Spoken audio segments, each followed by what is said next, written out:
Yo, yo, yo. All right, we are live here on a Wednesday in the middle of the work week. Look at that.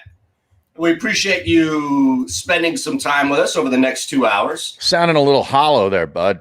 Me? Yeah. Something's up. What is going down? Sounding a little hollow, bud. Yeah. Huh. Little hollow. Really? Just giving you a heads up. The text response were hollow last night too. When I was talking about see here. Hold on shake all around. Hold on. I got Shake in the studio with me today. I'm checking him out. I'm checking him out. Hey, Doc had no choice. He had to go to him. Had to. Look, he's not going to go back to him much, so don't get used to it. Can you just I don't know what's going on here. Can you just let Barrett have his day? Right, let me live. No, and this is Barrett's Wednesday. No, it should be Ben Simmons' day. Oh, screw Ben Simmons. You guys have no seriously, no clue what you guys are talking about. I am in lockstep with Kyle Neubeck. Oh, absolutely. Absolutely. He won that basketball game last night. Yeah, okay. Good. He and Joel Embiid. Embiid won that basketball game along with Shake. A couple of open threes. Ben Simmons did 1,000,000 times more for that game last night than Shake Milton could ever do. Well, I'll send him to Portland for Damian Lillard in a second. Oh, wait a second. Wait a second. Ben Simmons sucks, but he's good enough to be traded for Dame Dollar. Okay. Right. Okay. Yeah. Follow that logic. Yeah. Go ahead. Because I got another Ben Simmons defensively in waiting in Matisse Thybulle. Now he was a you don't major have anybody contributor who can move the ball and facilitate like Ben Simmons and play defense in the NBA. There's nobody like that. I give you that. I want somebody that can score. You have guys, and it's not a liability at the end of the game with the ball in his hands. Kyle Neubeck said it perfectly, and I said it on the Jake Asman show, word for word, right from his piece today. And I'll get it for you. Well, let's get Kyle on. Here's the problem for it. I don't know what Kyle said or not, but Ben Simmons is not a liability late in games yet, nor has he been a problem in games. They did one close hack-a-Ben nonsense with Washington. They were up by double-digit points, and Doc was able to take him out. He purposely was the reason why on Trae Young, who was miserable last night. How does that not get factored into the conversation? Embiid was great on him, too. Embiid came out there to the three-point line and magically got back to in the paint. He was tremendous last night. Nobody said he wasn't. He dropped a career-high 40. He's the number one storyline. Well, he created a way in which now they know how to defend that pick and roll at the top of the key. You know, first of all, they have to make sure that they stop Trae. But in the midst of that, he's got that little alley-oop pass or he's going running floater. So they figured out a way to stop it. Got to have longer guys on him that can defend and push green on him. That's how you stop him, Barrett. Now that sounds better. It was on the cam for some reason. I don't know what the hell's going on. Look, I'm going to read you right from his piece here. Simmons' defensive contributions in this game are nothing to sneeze at. They are not, however, an excuse for how impotent he was on offense. And his passive approach was a big reason the offense stagnated at times throughout the game. When the Sixers get into late clock situations where somebody has to hoist a jumper up with the hand in their face, oftentimes that is because the best look that they got was passed up by their point guard. He dribbles to the hole. He'll get 4 feet, 5 feet from the hole, and then kick it out. Right. Now, if they're not hitting the three-pointers, drives me insane. But look at who you have on this team. This is where I vehemently disagree with that statement. You have guys on this team who are built to stand on the perimeter and knock down threes. If Danny freaking Green sucks asshole, that's not Ben Simmons' fault. It's not. I need more. If Seth Curry can't create his own shot, that's not Ben Simmons' fault. This team, they went out and they upgraded guys around the big three in Tobias, in Simmons, and Joel. Give him another excuse, Eytan.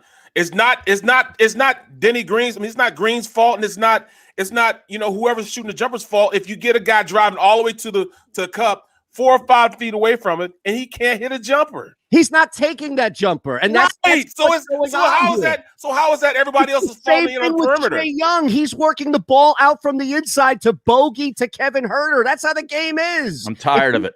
Okay, but that's a bigger look. That's a bigger problem with the game then. Okay, fine. And I concede that point. The game is played that way a lot more. Okay, it's played that way, but Trey can shoot threes. So when you make that comparison, you can't do that. And this guy needs to learn how to hit 70% of free throws. Is that too much to frickin' ask? Trae Young had a worse percentage as far as shooting the basketball than anybody on the 76ers because of Ben Simmons. Like, you just took out one of the most prolific scoring guards on all three levels in the NBA. You took him out. Yes, he did. You took him out. Yes. Noted. Yes, he did. Yeah, I need more. So did Thibault. I need more. There aren't many people that can do that on the I know. He's unbelievable. He's just so tremendous. He is unbelievable. Yes. Thibault can't. Absolutely. No, he can't. He can't. I'm saying he can't provide the facilitation. He can't provide the looks on offense. That's what I'm saying. Ben is a complete player. He's just not going to score 20 points. So it's incomplete. He's an incomplete. No, he's not a complete player. He's just not going to score 20. He can't even shoot a free throw. That's not true. Yes, it is.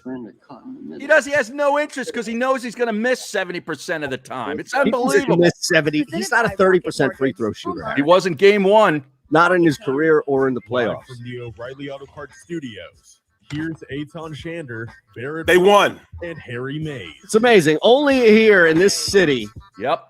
This god-awful city that we live in. I'm telling you, I'm moving out. And this is why I go to QVC. Good. You guys go to Westchester. Have the same stupid conversations after wins about whether or not somebody can perform and fall into the same nonsensical trap. We started this because you want to take away from Shake. Yeah, you're trying to steal the shine of Shake Milton on Barrett Wednesday. Yes, okay. Thank you. Shake. For me, the storyline was Joel Embiid dropping a career-high playoff 40 points. It was Ben Simmons taking out one of the most prolific guards that we've seen in the NBA over the last couple of years. Yes. And it was how dangerous Atlanta can still be because they do what a lot of teams that the Sixers do not do is bang threes. They bang threes. Porter. Shake Gallinari. Yeah, exactly. And those guys are dangerous. They are. Their second unit is good. Shake Milton went in there and gave him the dagger. Yeah. Doc had no choice but to go to Shake Milton. Gave him the dagger. He was 4 of 19 in the playoffs leading up to that, and Shake got you 14 points in the second half. Yeah. When they needed it. Only 3 of those points came when they were down.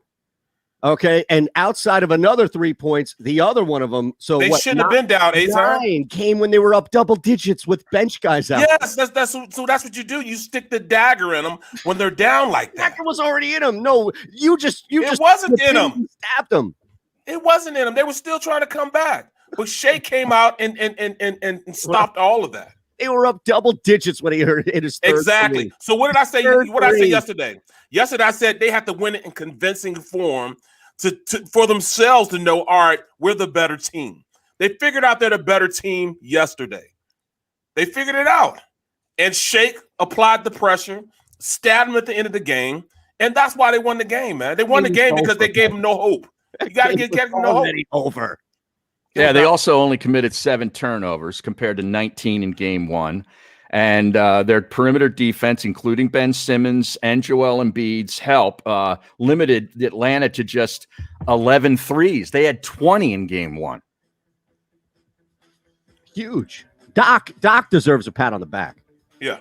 Would you give Doc a pat on the rear, huh? Yeah, I would, on the fanny. That a boy. All right.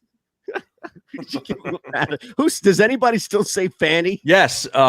Mad Dog Russo. Does he? Oh, yeah, absolutely. Where is fanny? He says it like that. It's hilarious. Oh, my God. All right, right on a fanny. Most coaches don't cuss also do that. No, Russo, I don't think Russo. Geez, I'm going to freeze up. That's fine. So I don't think Russo, I'm trying to invite Jake. I invited Jake. I was on with Jake today. We had fun. Yeah, I know. He was supposed to come on with us. And he's very perplexed as to how you got verified.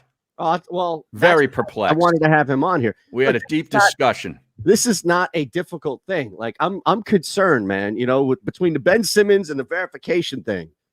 I don't know, man. You were called a Twitter terrorist this morning on By the who? Jake Asman show. By me. Oh.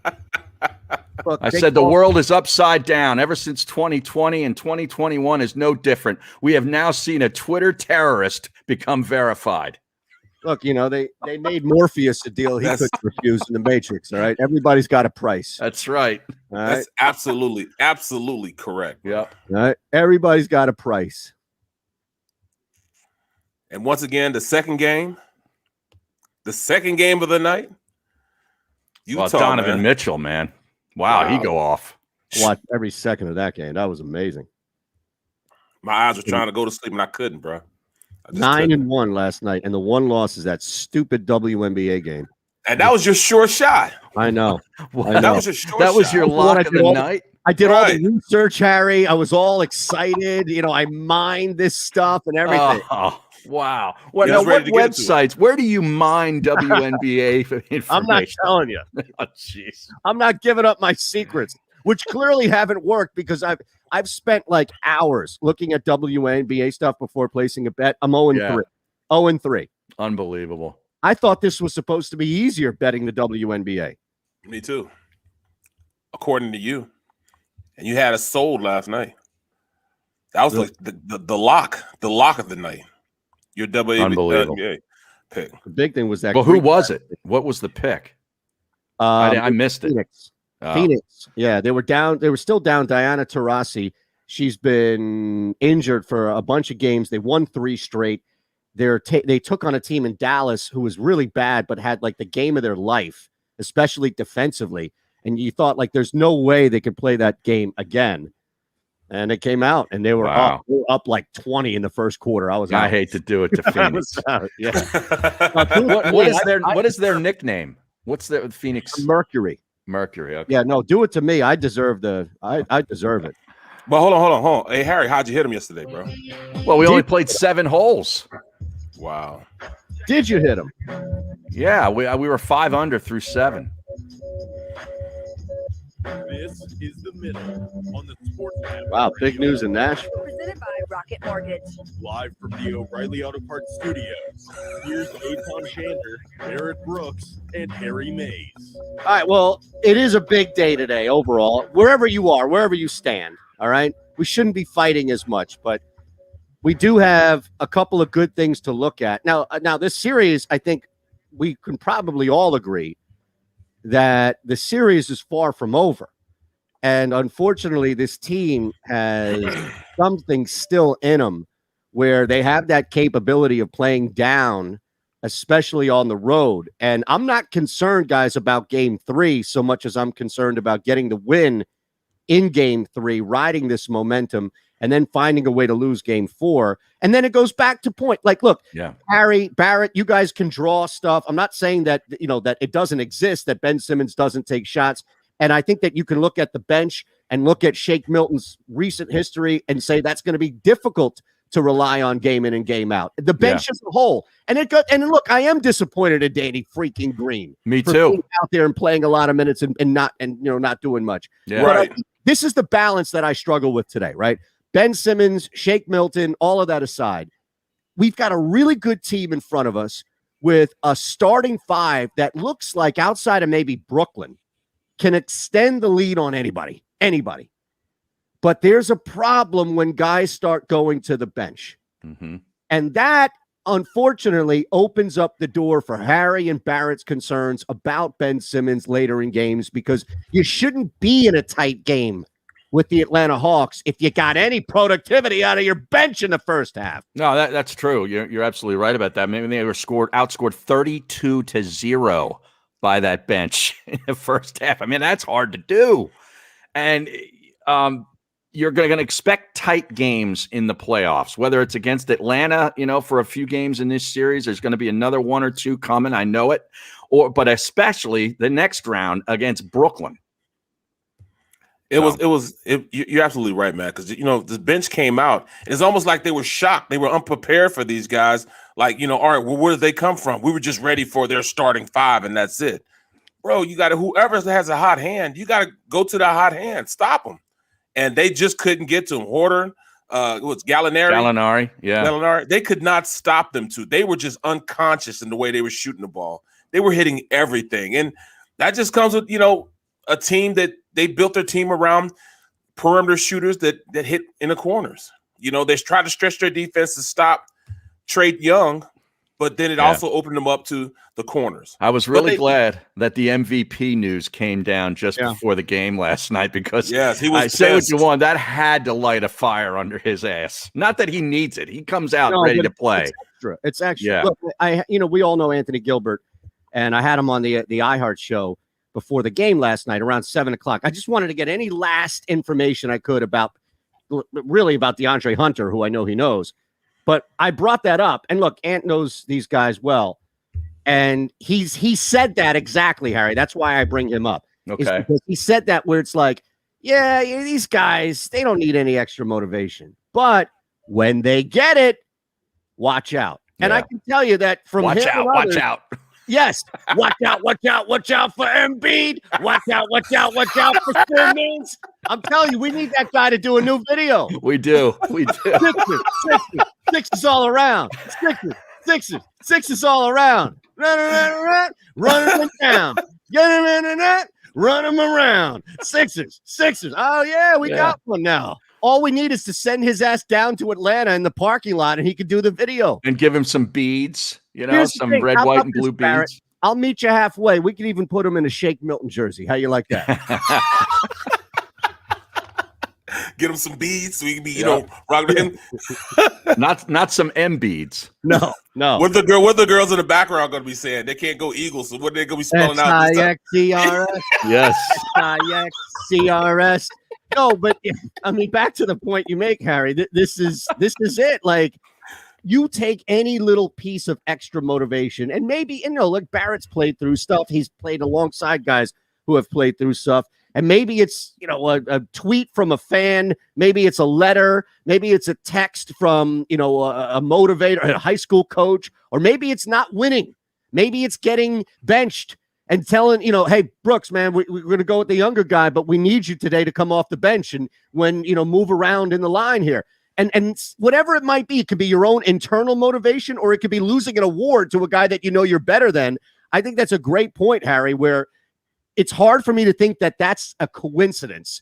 Joel Embiid comes off learning he's not the MVP and drops a career-high 40 in the playoffs. And I like what he said afterwards, too. The quotes is saying, he thought he deserved the MVP, but he's not all about individual awards. He wants the Larry O'Brien trophy. That's the trophy he wants. That's the what right it's thing. all about. Yeah. But I mean, he used it, though. I mean, he used it. Like you said, he used it. It just lit him up a little more. The crowd was using it also. I mean, it just lit up that whole arena. And that's sometimes you need that little bit of an oomph just to show you, all right, we are the dominant Sixers. We won the East. We're the number 1 seed. Let's play like it. Yeah, it's awesome to see this with Embiid because that it's going to be there. And he has this ability. Look, you see it a lot where guys get calls. I know everybody's upset about Trae Young getting a couple of BS calls. We told you that as far as Clifford and Brothers being the officials. Yeah, I mean, those are the guys that love to call those types of fouls. But to the flip side, look at how this thing ended up, right? And I see this here on Twitter. This is the free throw attempts through the first 2 games of the series. Mm-hmm. Philadelphia is 57 attempts, Atlanta 39 attempts. And I can tell you this without even looking at the box score or anything other than that. Joel Embiid is getting to the line like Shaq used to. We don't see centers get to the line like that anymore because it's so easy for them, right, to be outside of the key. Right. And think about it. He's even outside putting the ball on the ground, getting to the line. Mm-hmm. And then he hits 80% of them too. Last night he was off a little. Yeah, but I mean, he gets fouls in the most curious ways. Like he's running down the court, and out of nowhere, he gets tripped up. Yeah, and he's on. You know what I'm saying? He's always on the floor. Right. I'm like, he spends more time on the floor than any player I've seen, man, in a long time. Capella's like, what am I doing? I mean, I can't even run down the court without getting a foul. All right, let me ask you this, you guys. Do you think that continues when they go on the road? Yes. I think he is going to get, he's arrived. Nobody else on this team is going to get those fouls. But then this is, again, why I bring up Shaq, is because the officials really for the first couple of years, once he hit Orlando that last year where he was in the finals and then on, where people realized that he wasn't a fluke, they didn't really know how to officiate him. Mm-hmm. And a lot of times it was like one of two extremes. He would get beat to you know what, and they'd be like, look, dude, you're 350 pounds. But as he started to become more celebrity, more superstar, he would get like breathed on. And people would just anticipate that, oh, no, they're trying to foul him hard because he's so big. I think Embiid is getting that benefit of the doubt. And I have no problem with it. Superstars should get that benefit. Yeah. But I think he's getting that benefit of the doubt. That's why I think Embiid carries over to the road. To the road. Know if Tobias Harris or Ben Simmons may get these types of calls, but I think Embiid will. Well, you know, I mean, look at Trae Young. Trae Young, you blow at him, you wink at him, and they're going to throw a foul. I mean, that's crazy, man. Some of the stuff they were throwing up at him. He's initiating the contact, and it's a foul. Just because he's little, his reaction because he's little, man, he gets knocked down all the time. I mean, half those calls weren't even fouls, man. But the way he reacts, you know, he just gets it all the time. That's what those two officials do. Yeah, they're known for that. They have a reputation around the NBA of giving guys calls that they don't deserve and ticky-tack stuff. Yes, and keeping the game, like controlling the pacing of the game. Well, they did the same thing for Embiid, so I wasn't mad. Yeah, they did the same thing for Embiid, so I wasn't mad. Right. You are 1,000% right, Barrett. That's why you go into that game and you think, okay, you know, who's going to have more of the benefit of the doubt? Like Trae Young, it's going to be harder to get a foul called on you, being Trae Young 25 feet from the hoop, than it is just a quick dump into Embiid and somebody going right over to help double, and all he has to do. Like Embiid was selling it too. Yep. And credit him. Look, this is, again, I keep going back to this example. This is the NFL telling you, please throw the football 35 yards down the field every single time. Right. Yep. Your chances are you're going to get a pass interference. Please. Yep. Absolutely. Yeah. And shout out to Seth Curry, too, last night. Hit 5 out of 6 from the 3-point line. Yeah. Yeah. I mean, he, Tobias Harris, and Embiid were the offense in the first half. Yeah. And once again, I got to give it to you again, Eytan. He is more than just a guy on the court. I looked at him, you know, and I reacted to it too harshly. He's more than just a guy. He's got some major skills from the 3-point line. Then I'll give some more props to Shake as a return. How about that? Wow, look at this. I mean, this is unbelievable. Steve Spurrier says that Kyle Trask is the next Tom Brady. You buying that clickbait? No, I am not. I just wanted to get that out there in case we didn't miss anything. That's a hard pass. I just did a story on that because I talked about Brian Johnson. Yeah, I did Brian Johnson. He's the quarterback coach for the Eagles. And I was trying to compare what could he do as far as helping that quarterback room when you have two different type of quarterbacks. You know, you have Hurts, you know, and then on the other side you have Flacco. Yeah. So when you look at him, you know, opposite. He had the same thing in Florida. You know, the same exact thing. He had, I think it's Jones, you know, Emory Jones. Emory Jones is the dual threat quarterback, and then he had Kyle Trask. And they would use Kyle Trask, you know, everywhere on the field, but then on red zone situations and stuff like that, then they would go to Emory Jones, and he was a beast out there because he could, his run pass options were just so good. So he's now the starter at Florida, but he had to deal with both guys, and I think that's going to help in really taking these guys to another level in that Eagles locker room. Wow, how about that? I didn't even know who the quarterback's coach was. No. And I'll take it a step further. I interviewed him 2 years ago at the ACC championship game. It was Virginia. Clemson. It was Florida. It was Florida.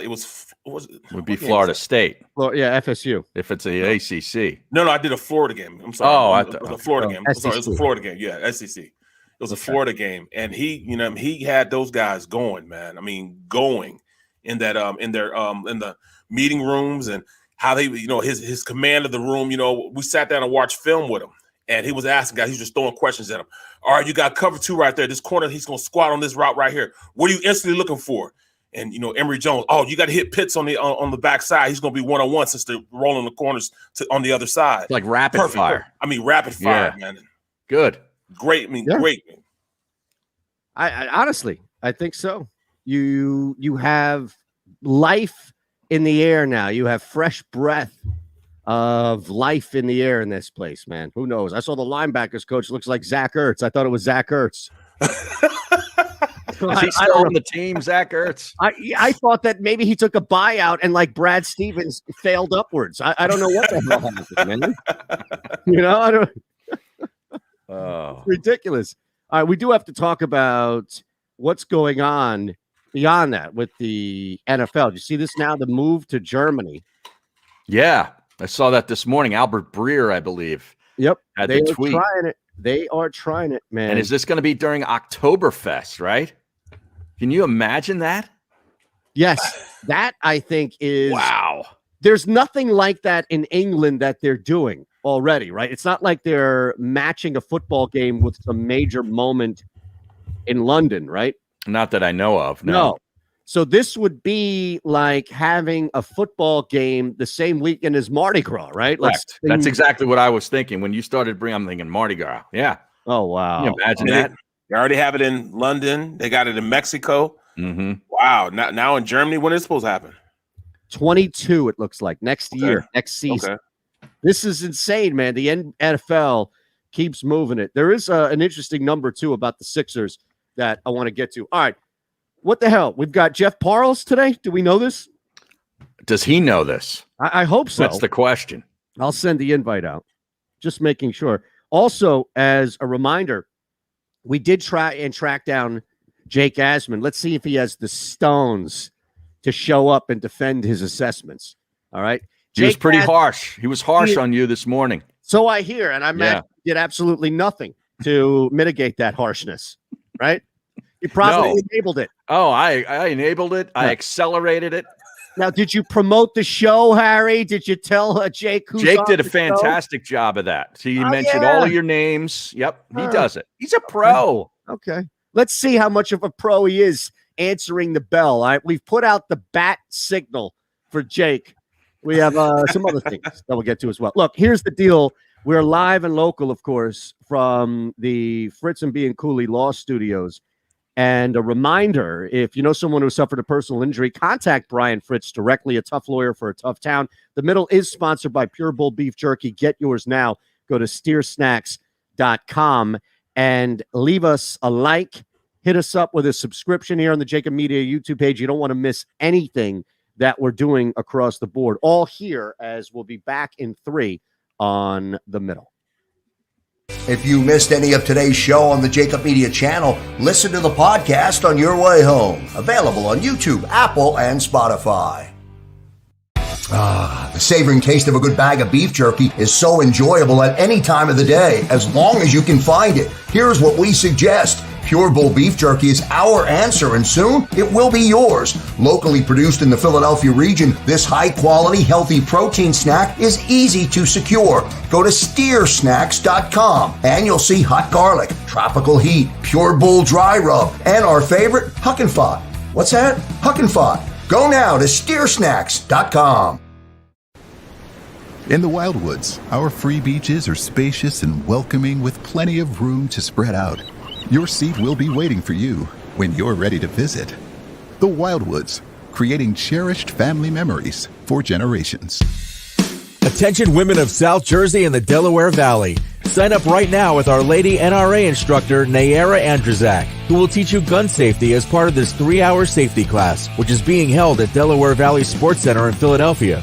For information, drop an email to info@DelawareValleySportsCenter.com. That's info@DelawareValleySportsCenter.com. Learn the fundamentals at Delaware Valley Sports Center. You can't miss. Are you looking for a place to track your action, purchase picks, and share your sports betting analysis with the gambling community? Check out Book It Sports, a social media platform with an unparalleled experience catered for the sports betting community. On the Book It Sports app, you can track all your NFL, NBA, and college basketball picks while getting real-time updates and injury reports all in one convenient place. Start building your following today and stand out amongst your friends by downloading the Book It Sports app on the Apple and Google Play stores. Let's cash some tickets and put it on Book It. The International Brotherhood of Electrical Workers, Local Union 98, is a proud sponsor of The Labor Show with J. Doc and Krause every Saturday night from 6 till 8 p.m. IBEW Local 98's highly trained and superbly skilled electricians are the best in the business, setting the highest safety standards in the electrical industry. So when you're planning your next industrial, commercial, or residential project, choose an IBEW Local 98 union contractor. Learn more at IBEW98.org.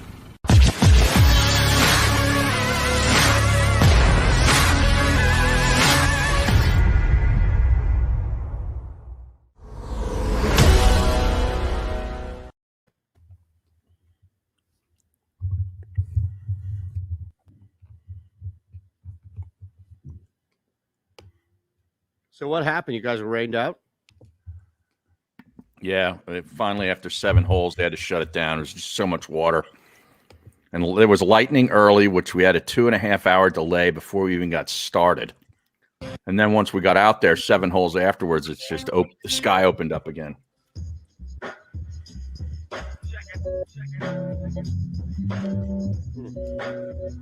You're listening to The Middle on the SportsMap Radio Network. Presented by Rocket Mortgage. Live from the O'Reilly Auto Parts Studios, here's Eytan Shander, Barrett Brooks, and Harry Mays. All right, so I feel bad for Harry, man. You know, Harry. Why is that? Because you pop on the show before you even left the house. And you were here, right, with your background and everything before you had a pretty cool golf outing at your spot. Yeah. And it seemed like you were, and this is how I know you were happy about him, because you were more thrilled about what you were wearing than not having to be on the show and play golf as a result of that. Like, that's how I knew you were really invested in those white pants. And Barrett, he couldn't even show them off after 7 holes because of the rain out. They were soaked. I'd have been so pissed, man. Because I like the way they look, bro. Yeah, well, good thing I had white underwear on. Right. I'll tell you, you wear white pants, you got to wear white underwear. Or, no commando. Well, yeah, that too. But then they got wet. Can you imagine if it would have been commando? Oh, and you got, it's a wet pants contest. Yes, nobody wanted that. None. Now, it depends on who you are. There are going to be plenty of people on the planet that if they're wearing wet white pants, it's a great sight. Well, yeah, I'm not one of them. No, I didn't want to just completely redline the wearing of white pants. Unless you're Foles. No, look at Barrett. Well, Jesus.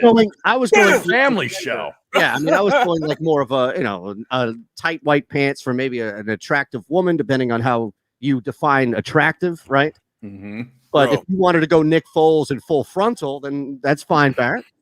Bro, I'm just saying, the reason why I say that, man, here's another story, man. I was playing for the Detroit Lions, and we were playing New Orleans, and we're down in New Orleans. And I think it was Gay Pride weekend. In fact, I know it was, yes. And we're down there, and it's me. Who else was it? It was me, a guy named Ron Rivers, a running back, Charlie Batch, and Big Gibby. Aaron Gibson was the biggest guy that ever played in the game. He was like 6'8". Yeah, huge. 400 pounds, but he had abs though. So we're walking down. All of a sudden, we see guys start throwing beads at us. I'm like, what is going on? And my boy Big Gibby, man, they better stop, man. I said, man, just chill out, bro. Chill out, man. We're outnumbered, dog. Just chill out. He keeps on talking. All of a sudden, there's 3 dudes. These 3 dudes look like starting linebackers for the Bears. The 85 Bears. Right. I mean, these guys, I'm talking about they had to be about 270 pounds. There was probably a big Bears contingent at the Gay Pride celebration. Bro, it was crazy, man. I mean, these guys were diesel, but they were wearing fishnet biker pants. Beautiful. No, it wasn't beautiful. So they're walking up to Gibby and say, "Hey, you better chill out, big fella." And I turned around to, "Yeah, dog, you better chill out, big fella." Can you imagine if you guys got into a street fight? Yeah. And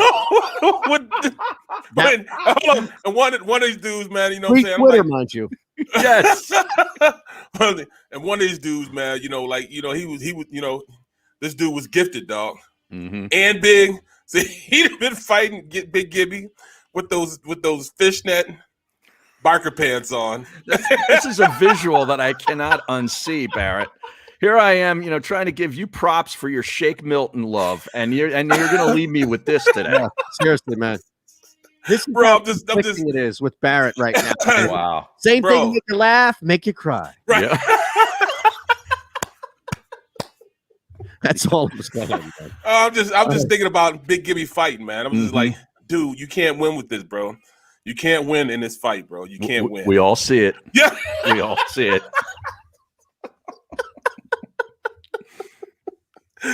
Biker shorts. Yep. Now, Fishnet biker shorts.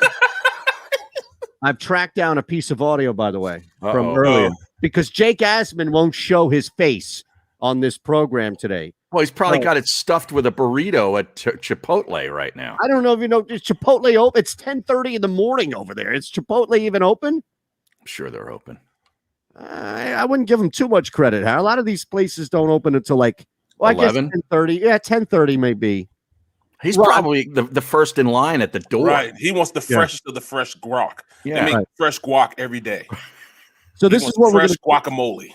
In a minute or so, less than that, we're going to take a break on the network. We'll have a little bit of time on the network, and that's where we're going to listen to this clip. It's a 2-minute clip from this morning that I've been able to track down. Harry May's appearance on the Jake Asman program. And since Jake won't stand up for himself, I had to have somebody clip the audio. I'm not going to dime out who it was. Ron Culver. Double in. No. Double in. I did not say that. He got a shout out on the show this morning. Well, he has to get a shout out from Jake. Otherwise, no, it's from me. Oh, from you. Really? I'm surprised you remember who was producing the show. Wow. Well, he called me. Oh, that's right. That's right. You didn't sign up through here. You didn't have the box. No. In fact, I thought I had to. That's the crazy thing. I'm so used to this video. I thought I had to click a link. All right. Harry's appearance on the Asman show. Coming up next. It's the middle. Yeah, let's hear it. All right. Let's hear it. This is the 2-minute that he clipped, so I can only imagine what this 2 minutes. That's about how long it was. He probably got the whole thing. Okay. Wait, you were only on for 2 minutes? No, the whole thing about you. Oh, okay. I was on for probably 10. Harry Mays with us here. All right, Harry, let's get down to business because I go on Twitter yesterday and, your co-host on the middle, the great Eytan Shander, who's had a war with Twitter for years. Right. He is anti-Twitter. He hates Twitter for the topics they lead as trending. He doesn't like the algorithm. Yeah. Then I go on Twitter and I see this guy now has a blue check mark. He's now verified and all is well with him in Twitter. What's happening here with your guy Eytan in Twitter? How did he actually get a blue check mark? It's just, since 2020, the world has been upside down in many ways, Jake. And this is just, more, sort of evidence of that it hasn't changed in 2021, where essentially a Twitter terrorist is now verified. It's an absolute outrage. And, I have the higher ups at JAKIB Media looking into this to not remove his blue check mark, but I need to get verified as well because this is just an absolute travesty. I'm looking at his account now. I see 19,000 followers. Hold on a second. All right, there's more here to do, but as you know, we can't let anything play too long without talking about it. Right. There is a famous scene for anybody who remembers Seinfeld. There is a famous scene where George Costanza is getting married and Elaine Bennis is super jealous of the marriage, but she won't tell the crew. So instead, she confides to a rabbi in the building in which she lives in, saying, it should have been me and all this. But she, on the surface, is like, no, I'm happy. Harry Mays just confided in his rabbi that he actually does have a little jealousy about the blue check mark. Very astute pickup. All right. Here's more. Then I go to Harry Mays' Twitter, and it's at Harry Mays TU, and the man's got over 40,000 followers. Yes. Something's up there. Yes. Is Eytan maybe paying people off at Twitter? Did he finally cave to the mob? What's happening here? Well, it's great you bring that up, Jake, and the journalist that you are, you look into this kind of stuff because I have been actually hemorrhaging followers in the last couple of weeks as Eytan was trying to get verified. So I think there might be, more than a causal sort of relationship there. I am losing followers. He is gaining followers, and now he has the check mark. All right, we're gonna get the final comment there from Jake, but that's pretty heavy, man. Mm-hmm. That's pretty heavy right there. That's what you get on the Asman Show. I subscribe to his YouTube page too. Hopefully, he subscribed to ours.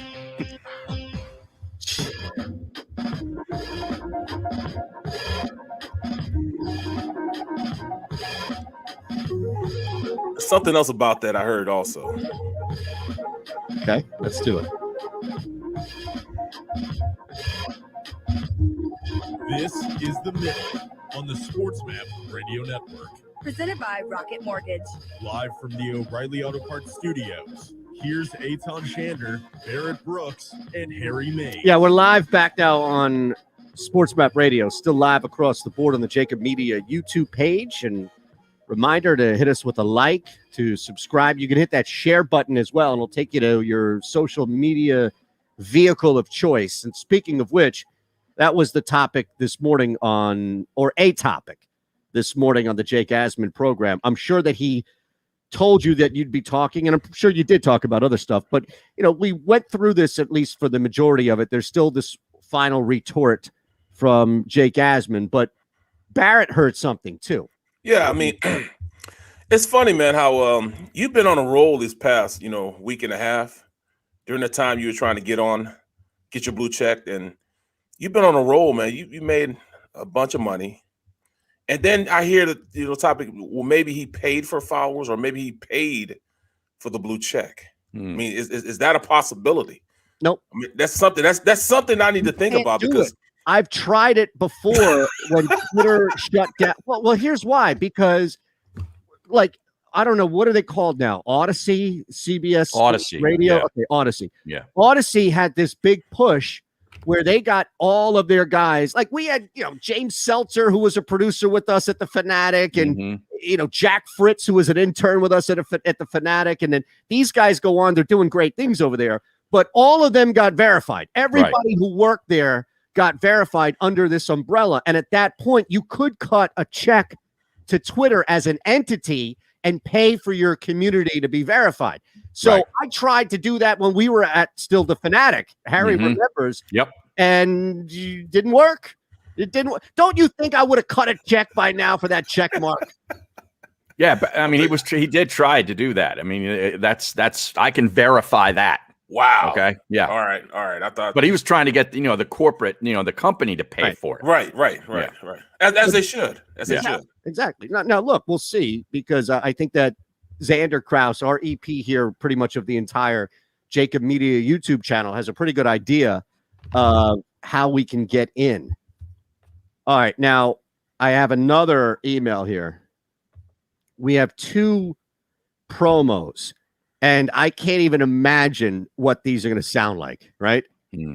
So these are from Ron. Yes. Now, real quick, we do need to let Jake at least finish his final thoughts from this interview. Something's up. I mean, I'm gonna do my best to investigate. I'm gonna put on, my Big J Journal hat, and I'll get back to you, Harry Mays. Right, you and Ron Culver too. Absolutely, Harry. Appreciate you jumping on, man. Look forward to listening to you guys coming up at 11 Eastern, as we do every day here on SportsMap. And good luck keeping Barrett in line as well. I mean, you don't have an easy task on that show. I commend you for doing what you do. That's why I need the spider tack, man. Get me Garrett Cole's number. Harry, what a great little reference at the end. Substance being applied to New York Yankees baseballs. Well, that's the way he led into my appearance on the show. He was talking about Garrett Cole and spider tack. So okay, not Spider Mitchell. No. He went off last night. Yes, he did. He more than went off. Is there any team that can play to such a slow pace and put up like 15 points in a quarter and still somehow get to over 100 points in some weird, mind-boggling way, like the Clippers? I've never seen anything like this. Efficiency, man, or lack thereof. Efficiency. I think it's a combination of both, though, Barrett. I think it's like they take time and they make their shots by taking like 20 seconds off the clock, but it's like you look up and they have 2 quarters. Every game, it seems like they have 2 quarters under 20 points scored. Yet they somehow make it to 100 points. Yeah, and how significant of a home court advantage is that place? That place, I mean, they were going off the chain last night. Yeah, just think about it. Yeah. And I'm just going to put a hypothetical out here. I'm not saying it's going to happen because Brooklyn, my God. But if you had a scenario where Utah and Philadelphia were playing in the NBA Finals, to your point, Harry, this is one of the few, maybe Portland, this is one of the few places, and they would never be there, that you would actually look at home court advantage and say, oh, okay, that could be a wash here. Like, we know what we have here in Philadelphia. We know it's insanely electric, but that place is just, it's pretty close. Yeah. And that dates back to the Karl Malone days too. I mean, it's always been a big time home court situation. Well, what the hell else are you going to do in Salt Lake? That's true. Nothing. Exactly. A fair point. You can't even drink booze, smoke bud, do all that other stuff. You can't pop pills legally. What the hell else are you going to do? Bruh, it's crazy there, man. I mean, there's if you're a wildlife naturist type of person, then if you love nature, you love fishing, you love hunting, stuff like you'd be cool out there. I mean, hiking, it's beautiful. Biking. Yes. Yeah. Utah is beautiful, man. But Barrett could play for the Utah Jazz. He'd go fishing and hunting and all that, bro. Right? You'd catch your own every day, all day. They were 31-5 during the regular season at home. Wow. I look at when I was up there, I was doing a little event, and I actually saw a mountain lion chasing a deer up on the mountain. You can like one of those nature videos. Yeah, it felt just like that. Were you narrating in your head? No, I was just surprised, man. I mean, you see big herds of elk and stuff like that up there, and they have bison that they put out there now. So they have bison out there also. So it's crazy, man. I don't mind the bison burger, but if it's cooked too much, it can be a little dry. Right. Yeah. Right. You know, there seems to be that you have a little more leeway. There's a fine line. Yeah, exactly right. You can get a bad bison burger also, because if you get it and it tastes too gamey, sometimes it might taste too gamey too. Right. That that is a taste that is so difficult to get out of your mouth. Yeah. Right?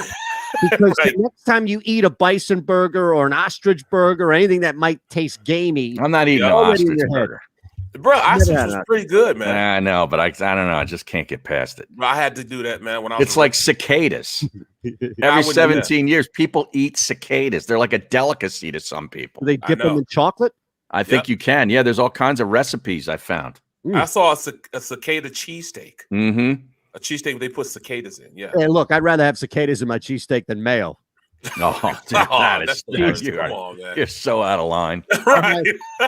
Seriously. I guarantee you, the average Philadelphian, all right, we go down to South Philly. We go down to Packer Avenue. We start interviewing people, all right?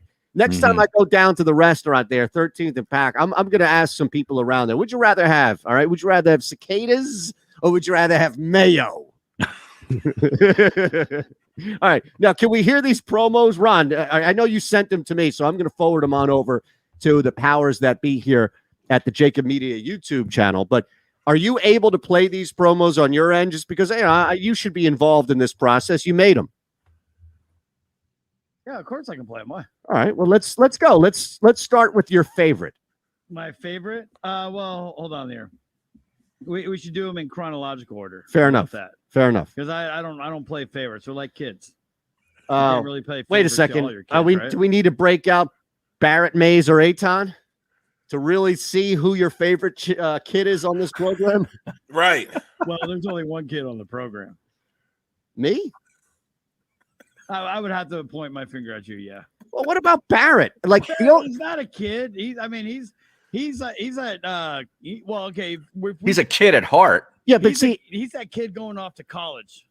Okay, I would say like Barrett's a kid, but he's accomplished, right? Like I'm still busting my hump, like 6-7 jobs. Barrett's comfortably working on TV, radio. He's made his money, right, in the NFL. So he's like that retired dude who's not retired, of course. He's like that retired guy that's like, late 40s, early 50s that hit it big. Now, he earned everything, so I'm not saying this is like some tech dude. And I'm the retired guy that didn't hit it big. Yeah, right. But that's why you're not a kid. That's why you're still a miserable curmudgeon. I'm an old man. Thinking of you as being a kid. Eric. No, Sorry. No. You're like a Benjamin Button kid. Right. All right, let's get one of these promos, please. The middle. All right, what do you got today, Culver? Florida woman completely trashed an Outback Steakhouse. Yes. By smashing wine bottles and dishes while completely naked. This was the story I wanted to get to yesterday and preempt fake news with, but the Fletcher Cox story derailed us. So we couldn't get to the naked woman because of Cox. Yes. I know what I did there. That was very well done. Verified. Look at you. This is a team win. I keep telling everybody. Well, obviously, I know that's true as well. I just want a picture. I want Ron to send me a picture of the woman. Okay. Yeah, but send it to me too, bro. There's the guy in the office. Doesn't say a word all day. He's on the phone making a sale. Gets up. Forward that sex video to me too, will you? Then he just turns around. The middle with Eytan Shander, Barrett Brooks, and Harry Mays. That's pretty good. That was really damn good, man. That's good. And by the way, she was pretty good. She was. Yeah. Yeah. And 53, right? Yeah, strong. And you see the guy in the background, he's taping too. He's like, yeah. It looked like it was closed, though, right? Like it didn't look like any patrons were in there, right? That's kind of the way I took it too. I think they probably all left. Okay, well, that's Because, fair. I mean, would you stick in a restaurant if? Yes. Well, Yes. I knew who was going to say yes before I even. Do I need to go full Durant on you? Is that a real question? Like, come on. That's a clown question, bro. You're right. I mean, that's dinner and a show, right? Yeah, Dinner and a right. show. Please. That's great. The middle.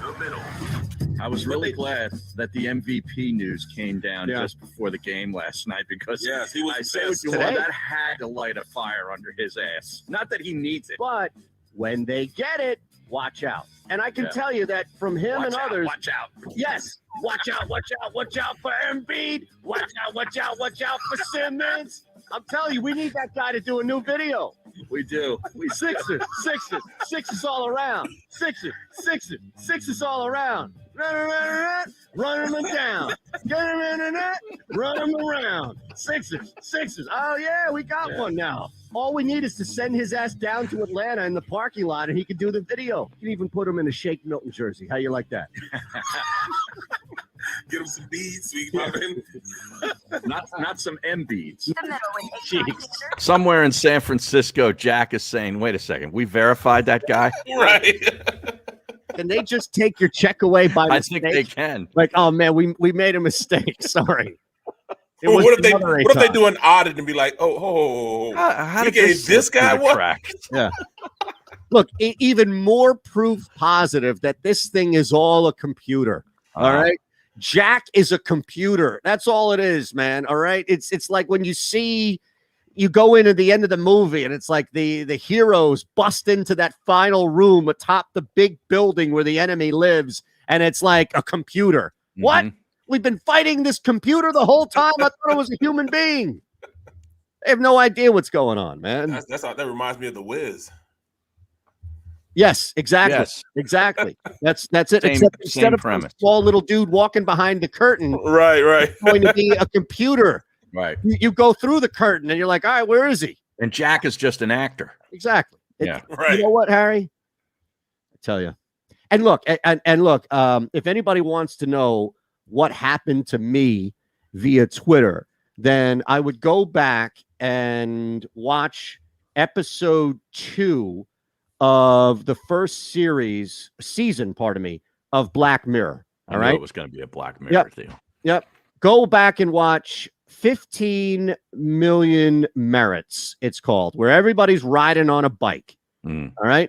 Season 1, episode 2. Season 1. Yep. Episode 2. And it's a very interesting episode. It's a very telling episode of the future. And essentially that's what we're all doing, right? Our jobs every day is going to work every day. You're busting your hump. A lot of people out there busting their tail 8, 10, 12 hours a day. And it's being looked at here as everybody's on a bike.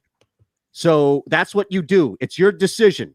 And you go back to this small little room where all you do is watch TV and you use the credits that you earned on the bike to buy stuff on TV. And everybody sits there and you're all at home, right? It's like, oh man, kind of like with COVID now. And this woman and this man strike up a friendship, and the guy, is falling for the girl, and everybody's trying to get on this show, Hot Shot, which is like American Idol, if you will, right? And if you make it on Hot Shot, then you can do a bunch of different things as a celebrity, and you can make it you can get off the damn bike. That's what it is. Getting almost like being verified. Exactly. So this woman, who is the love of this guy's life, gets on Hot Shot and she kills it with the song. She sings this song, she kills it, and the judges are like, we don't need another singer. But you can join the porn channel and you can be a porn star and you can get off the bike so long as you live the life of a porn star.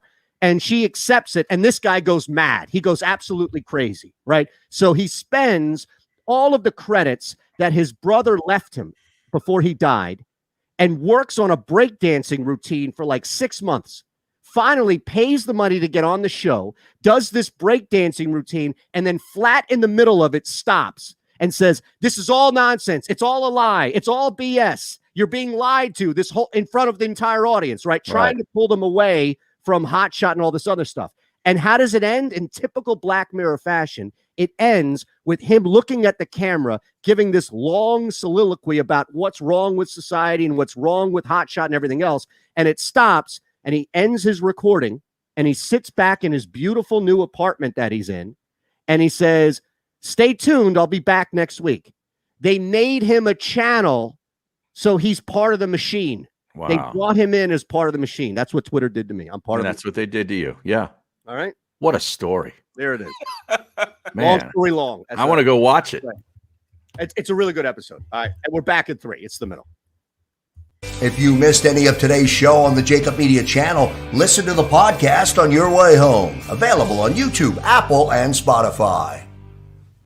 The savoring taste of a good bag of beef jerky is so enjoyable at any time of the day, as long as you can find it. Here's what we suggest. Pure Bull beef jerky is our answer, and soon it will be yours. Locally produced in the Philadelphia region, this high-quality, healthy protein snack is easy to secure. Go to steersnacks.com, and you'll see hot garlic, tropical heat, Pure Bull dry rub, and our favorite, Huck and Fod. What's that? Huck and Fod. Go now to steersnacks.com.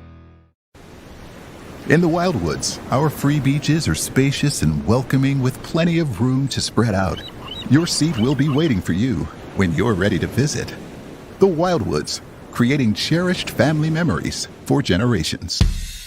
Attention women of South Jersey and the Delaware Valley. Sign up right now with Our Lady NRA instructor Nayara Andrzak, who will teach you gun safety as part of this 3-hour safety class, which is being held at Delaware Valley Sports Center in Philadelphia.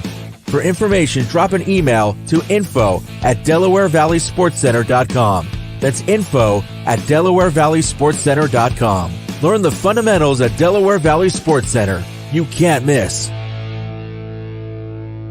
Are you looking for a place to track your action, purchase picks, and share your sports betting analysis with the gambling community?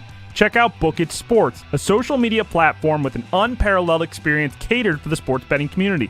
On the JAKIB Sports app, you can track all your NFL, NBA, and college basketball picks while getting real-time updates and injury reports all in one convenient place. Start building your following today and stand out amongst your friends by downloading the JAKIB Sports app on the Apple and Google Play stores. Let's cash some tickets and put it on Book It. The International Brotherhood of Electrical Workers, Local Union 98, is a proud sponsor of The Labor Show with J. Doc and Krause every Saturday night from 6 till 8 p.m. IBEW Local 98's highly trained and superbly skilled electricians are the best in the business, setting the highest safety standards in the electrical industry. So when you're planning your next industrial, commercial, or residential project, choose an IBEW Local 98 union contractor. Learn more at IBEW98.org.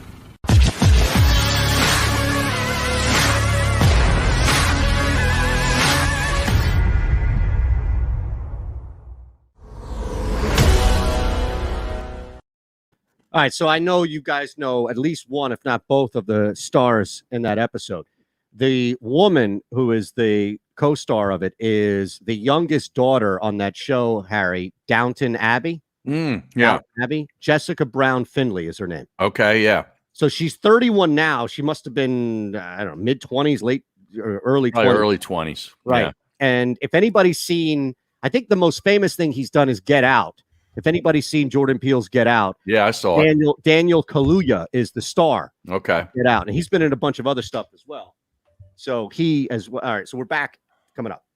But those two are the main stars. And Kaluuya is the guy who at the end loses it. Just rips into, I mean, it would be like somebody making it to Simon Cowell.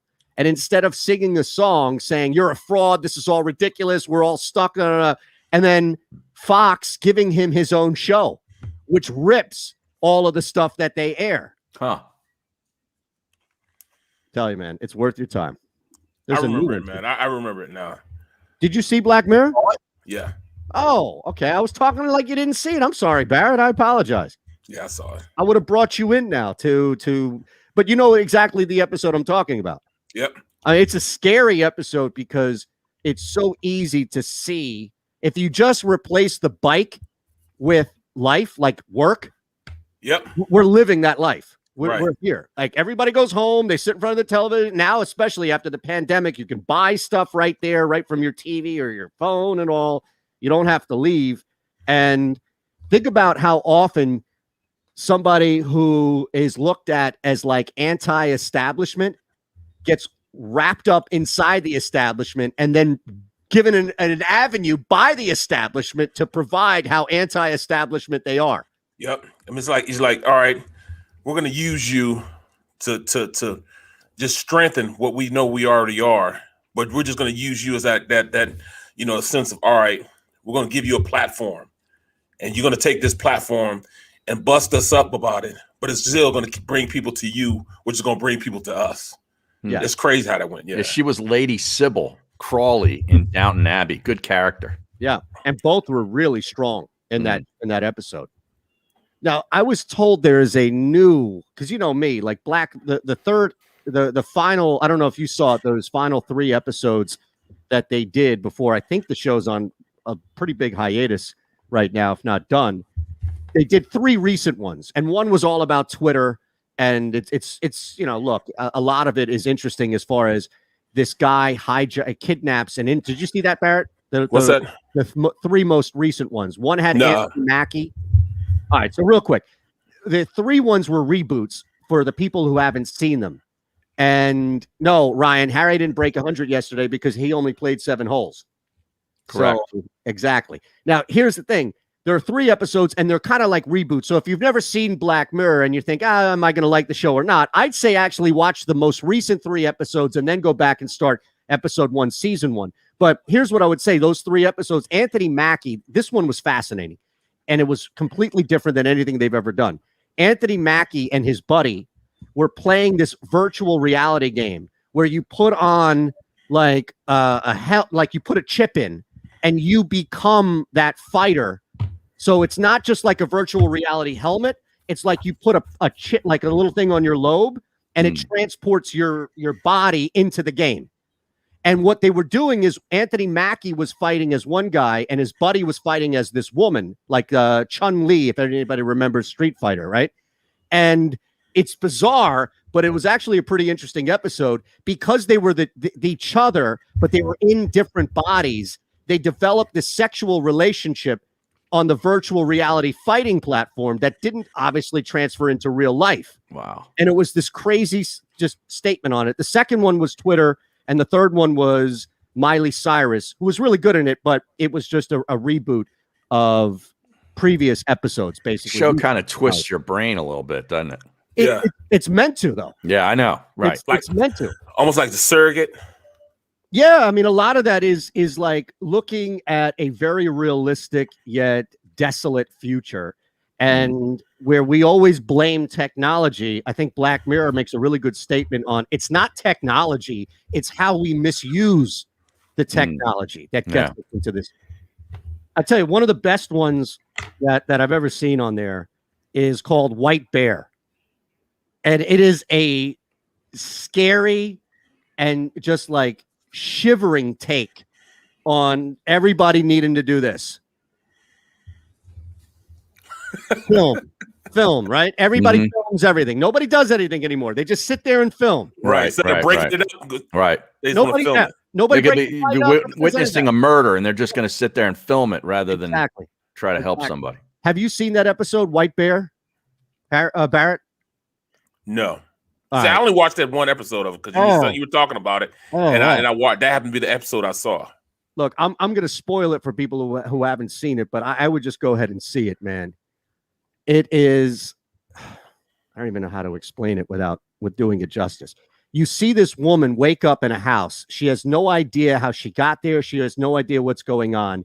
And all of a sudden, people start chasing her in like these random bunny costumes and like crazy. And they've got, like a hatchet, and they've got like this automatic like knife carver. It's crazy. Nobody does anything to her, but they're just chasing her in this neighborhood. And all you see are people filming her. So there are people on the street, there are neighbors in the house, they're everybody, they're all around, and they're constantly filming her. She's going crazy. She doesn't know what's going on, and she's trying to figure this out while meeting a couple of people who are like, here, I'll help you. Come on, we got to go. And she's going through this craziness, and she keeps trying to remember White Bear, where they need to go. Finally, she's led to this industrial place, and they get to this point where somebody's about to kill her, and then they stop it and they open it up, and there's an entire audience. Wow. Turns out it's a theme park for convicted killers who go through the same repeat horror every day, and you can come out there and pay tickets to go and film everything. Who comes up with this stuff? Radio Network. Presented by Rocket. Wow. Yeah. O'Reilly Auto Parts Studios. Here's Eytan Shander, Barrett Brooks, and Harry Mays. Right. We just did a 5.5 minute deep dive. Man. Into Black Mirror. I don't think that's coming back again. Right? My brain hurts. That's what, like MIB. Remember at the end of the Men show? in Black? Yeah. They look at the they go in and look at that what is it? Like a locker. Yes. And we're just one little blocker in a big locker room of Earths. Yes, exactly. Right. Where you have that alien there at the top. Right. Yeah. No, it's a great show. There's another one on Prime that was really good, and it had strong acting in it. There was a ton of people from not D.L. Hewley. I'm sorry. Why can't I remember Hustle and Flow? Famous actor. Oh yeah, Terrence Howard. Yeah. Right. He's in one. Bryan Cranston's in one. You've got some really strong acting on it. But I heard that there was a new one as well, where Philip K. Dick's Electric Dreams. That's what the show is on Amazon Prime. So if you're interested in that type of programming, I would strongly suggest Philip K. Dick's Electric Dreams. It's a 10, I believe, episode anthology season where you have just insanity. And it's really good. It's all about future stuff. There's one at the end that does a really good take on our political system, where it's not right, left, anything like that. It's basically, we've gotten to a point where we have one candidate, and that candidate still goes out and campaigns and does all this stuff, but it would be like one person running, and that's it. And there's no party. No opponent. No. But they still treat it like, yeah, we need your support and we need you out. And it's just so bizarre. And it's called Kill All Others, where the candidate mistakenly, she says something where it's like, we need to toughen up our budget. We need to properly build schools. We need to kill all others. We need to do this. And this whole thing is like, half of the people are like, did you hear her say that, kill all others? And the other half of the people are like, no, I didn't hear it. I didn't hear it at all. So I'd watch that one as well. All right. That's it. So there's how many seasons? Like 5 seasons of it, huh? Black Mirror? Yeah. Black Mirror, correct. It's how many episodes per season? It changes. Are they an hour? Yeah, I think they're an hour and a half. We're back in 3 on the network. Jeez. Look, man. Look. 90 minutes. You know what, though, Harry? You don't watch them like it's not a binge show. Oh, it's not? No. It sounds a little too deep. It's going to wear on you, brother. Yeah, like Game of Thrones was the same way. Yeah. I could only watch 2 episodes tops in one sitting. Yep. No, I'm just trying to figure out how long. You know, Terrence Howard lives in suburban Philly, right? No, he does? Yeah, he lives in Lafayette Hill. Really? Mm-hmm. I might have to stalk him out and get him on the air. I heard good things about Altered Carbon. So the thing about, I'm just trying to think about how long these episodes, I want to say that they're about 90. I don't think they're 60. I think they're about 90. But they're all really good, man. Like, there's this one, the best episode on, for me at least, is called Crocodile. When do you find time to watch all these damn shows? That's a good question, Barrett. Because, Well, I mean, I binge watched a lot of stuff back when was it? I don't know. This time last year? No. I mean, I've watched Black Mirror for years now. I don't know. Yeah, he was talking about this when we were on 97.3 and even at the Fanatic. Yep. Yeah. So probably back when I was doing mornings and I couldn't sleep, or I'd come home. Actually, you know what? Back when I was in good shape, I would need something to watch when I worked out. I couldn't do the workout videos, or once I knew the routine for like P90 or whatever I was doing that day, I needed something. So you can only watch so many King of Queens episodes, Brooks, right, in the background, lifting weights and doing your running, if you will. So I would watch shows, and that's where I watched. I remember now, that's where I watched a lot of Black Mirror, where I'd come home, be wide awake from the show, light up, do a little workout, and still, light up. Light up, and still have some time to chill and watch these shows, man. Yeah. Wow. That's what I do now, man. I watch shows while I start to work out. I went and bought one of those exercise bikes. I mean, one of the Which one? The Peloton? It's not a Peloton, but it's like Tour de France, whatever, something like that. Is it? I was not paying. Phone? Yeah, it's something like that. Yeah, I just know it only cost me like $900 instead of the $5,000. So I was good to pay that. But I mean, same thing as a Peloton. Like, you know what I mean? $5,000 for an exercise bike. So it didn't come with a screen on it. You're paying for the screen. It didn't come with or an iPad or whatever it is. Right. So I have I just put a TV in my workout room, and that's it. Good news. I'm telling you, it's worth it. You know what? I might do this show. I might start doing the show downstairs while you're on the bike. Yeah, while I'm riding the bike. Who do you think? How about that? Herm Edwards?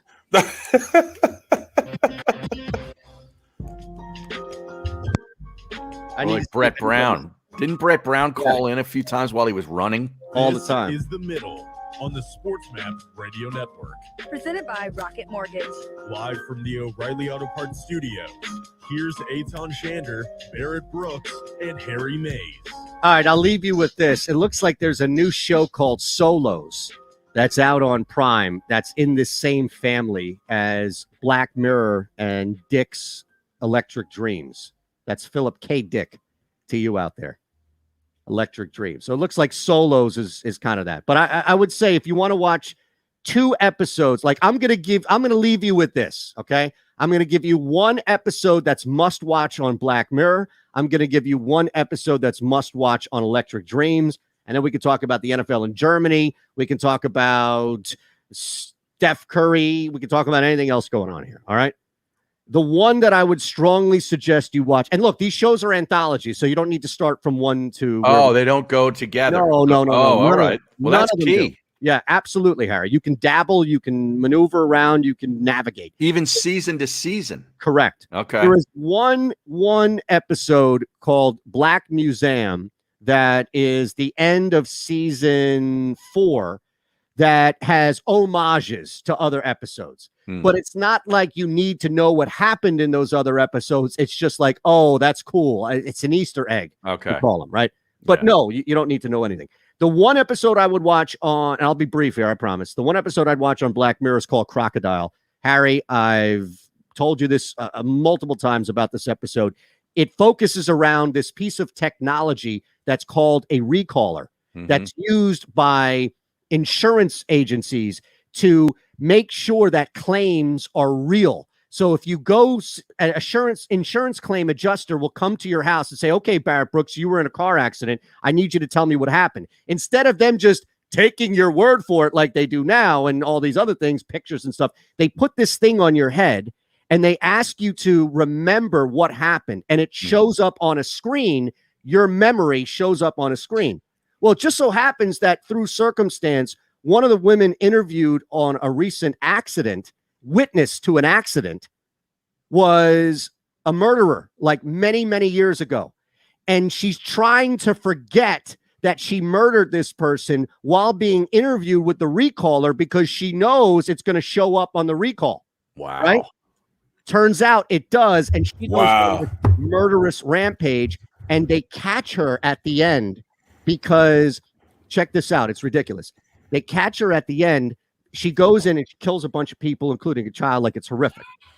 And they catch her at the end because there's a hamster that's sitting there with the technology that's watching the baby. So the baby is like blind, right? And that's how they catch her. Other thing here is from a hamster. Last thing I'll leave you with is the first episode with Terrence Howard. That's all. It sounds like you have to be severely impaired to watch this show. There are plenty of sober people that watch these shows and get it. Well, I guess, yeah. Or, I mean, you don't have to smoke. Maybe you just eat a gummy or two. That's what it is. Huh? Yeah, there you go. I mean, I've watched these sober. Wait a second. This is breaking news. Right. Do we have a breaking news sounder for this show? And then I'd say, for what? Why were you? Yeah. For who, for what? It happens. That's all. Wow. Yeah. I'll tell you. Can you imagine if the NFL ends up going to Germany and the first game involves the Eagles, and you've got Philadelphia Eagles fans invading Munich, Germany during Oktoberfest? Or I guess they're trying to find a host city right now, right? Yeah, but I wonder if now here's my, I don't know, not a concern by any means. The NFL doesn't need concerns, but I guess I would look at it like this.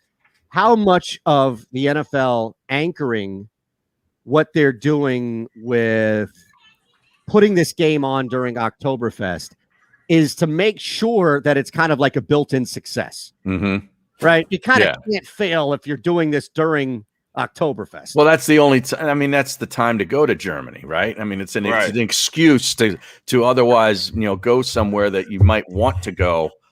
But now the NFL and your favorite team being there gives you the excuse to say, honey, we're going to Germany this year. Well, I mean, it's wow. Okay. Yeah. It made a movie about that, man. Come on now. What's that? You got to get past the gulp. You got to turn the shoe sideways about Oktoberfest. Yeah, road trip Euro or something like that? Road trip? It was something about You sure it wasn't Euro road trip? I don't know why I have that. European vacation? No. It's a beer movie. Somebody in the stream knows. Beer Fest? Yeah, Beer Fest. That's it. Okay. That's it. Beer Fest. Made a movie about them. Yeah, but it didn't involve Eagle fans going there. No. Those are the Broken Lizard guys. Those are the guys who made Highway. Oh, geez. Why can't I remember this name? Man, what is going on? We can't remember anything. I know. They made Super Troopers. Oh, yeah. Yeah. Super Troopers is hilarious. Hey, look at this. Look at Dom Lewis. That's pretty good, man. He salute to you, bro. Eytan, he's watched you grow up from a wee little lad. No, it doesn't have anything now you're to do a with man. Minority Report, though. The episode doesn't. No, I'm talking about Dom Lewis on the stream. What did he say? He's talking to the stream again, Eytan. He's totally not dialed into us. And now he's addressing Dom Lewis. And the listeners on Sports Map are like, who in the world is Dom Lewis? No. So you gotta put it up there, Shan. I don't know what you're talking about. What comment? That a story about you working out made me realize how long I've been a fan following your career. Is on see? Oh, I thought you were talking about Minority. I saw him say sounds like Minority Report. I was like, no, Dom, it's not really. And that's probably me doing a bad description of it. Salute to you. Okay. Thank you. Thanks, Dom. Look at that. See, I'm trying to lifelong fan. No, look, There see, you here's go. the thing. And Dom, you are one that I appreciate tremendously for putting that up there because, and this is the same for Barrett. It's the same for Harry. It's the same for John McMullen, Jody McDonald, Dan Cilio on the JAKIB Media YouTube channel. Same for Asman, anybody, where you can't keep doing stuff if there's nobody to follow, if there's nobody to be there, if there's no person or a group of people that you can say, "Wait, we do have an audience. We do have people that are going to follow us." And it helps, man. It helps significantly. And honestly, we don't charge anything like that. This is all free. But I think that sometimes all of us, and I'm not just saying us three, I think it's human nature at times to just come through, do the job, and kind of take it for granted that there are people like Dom and others who have followed me for a while, who have followed Barrett for a while, who have followed Harry in this city for over 20 years, or at least close to it. Close to it. Yeah. Jody Mack, they'll follow him and listen to him in close to 30 years. Fan, yes. Yeah. Barrett, getting to must-watch TV following a football game so that they can have some sense of balance and positivity after another Eagles loss. We're going to get used to that last year. Yeah. I'm telling you, I guarantee you, Barrett, that there are people in this city that are sitting there with their sons and daughters after an Eagles game and say, I remember when he was here that one year. I remember when the Eagles drafted that guy. Because Eagles fans pay attention to every single possible thing that happens. Right. And if they can connect it to some every detail, they will. Absolutely, man. I mean, that's what it is. I mean, even Play Action Real and those guys came in to IG yesterday and pubbed our show, man, on IG. Who did? That's great work by them, man. Great work. I appreciate you guys, man. Play Action Real, Penguin AZ, those on guys. their own IG. Yeah. Oh, that's amazing. It is, man. I appreciate it, man. I mean, I'm making sure I interacted with them, man. I'm like, this is really cool. I appreciate it, guys. Definitely appreciate it. Yep. Chipotle, by the way, is under fire. For what this time? For hiking menu prices by roughly 4%. Uh-oh. See, we got on JAKIB. So is that where Asman is? He's marching in the streets in Houston against Chipotle raising prices? Well, there's one of two ways of thinking here. It's either that Chipotle has raised their menu prices 4% to cover the increase of minimum wage, or it's they've hiked it 4% to cover the $22 million bonus that their CEO got last year. Now, it could be one or the other, but those are $22 million bonus. Yes. $22 million. Those are the two competing theories right now as far as why. Here's what I know is that there is only one victim in all of this, and that's Jake. Mm-hmm. No question. No bigger victim than Jake, right? And he'll take that. It's an honor for him to take that because he'll do it for the average guy. That's what he thinks he's working for the average guy. How much money would Asman save if he learned to make all this stuff himself at home? Gotta be. Oh, I mean, you think he spends what? He spends at least $14 every day going for breakfast. I mean, going for lunch. Per lunch. Yeah. Now you can buy all that stuff that he has right there for $20 and prepare it for 4 days. Right. So he'll save himself about $50-$60 if he did it that way. Plus, he'd have the enjoyment of making the food, right? Which Barrett can tell you, it's a unbelievable. It's a labor of love, right? You put a lot of blood, sweat in that, right? Yeah, and you make it to your taste, right? And that guac just tastes better because you know you made it. No question about that. Yeah, no question about that. He saved himself so much money, but you know what? He's not going to do that. And that's what he could do on his YouTube channel too. He could make the guacamole, the Asman guacamole. People would watch that. I would. That'd be much watch TV. I have to watch it. I definitely will watch it. Wait a second. Wait a second. You're telling me that's must watch TV? Making guac? Asman making guac. Asman making guac? Yes. And him talking through the recipe. This is because he can't stop talking. This is must-watch television. Eagles are around. That's must-watch television. Agreed. Oh man, I guess we can make a show. Like, why is he local? Is that guy local? He has to be. Yeah, he has to be. How can we figure out who this guy is, man? How can we get in touch with him? We've given that guy more publicity than he deserves. He's probably verified on Twitter, that SOB. Because of us. Yeah. I would think so at this point. Oh my goodness, man. I would definitely think so. Now, John Shelton on the stream says, I am not watching Asman make guac.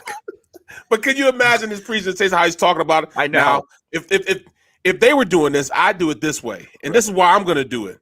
Maybe they need to do it the way I do it. Can you see him talking himself through it? So you're saying that Asman needs to make some sort of like deep dive into what's gone wrong with the Chipotle guac and how you can make it on your, like a life hack. Yes. Right. Yes.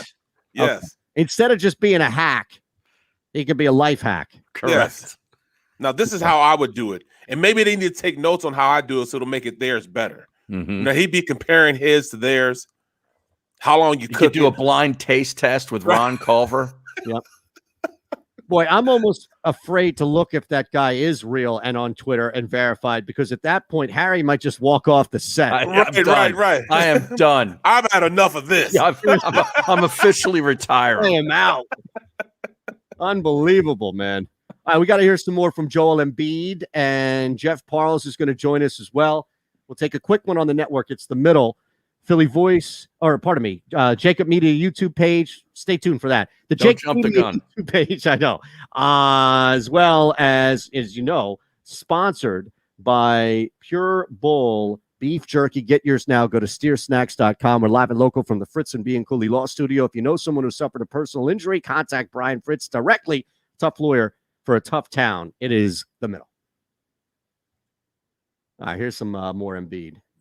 Joel, how happy are you for Shake Milton and what he did, and how did he kind of hang in there through some struggles to have a big moment like this when you guys needed him?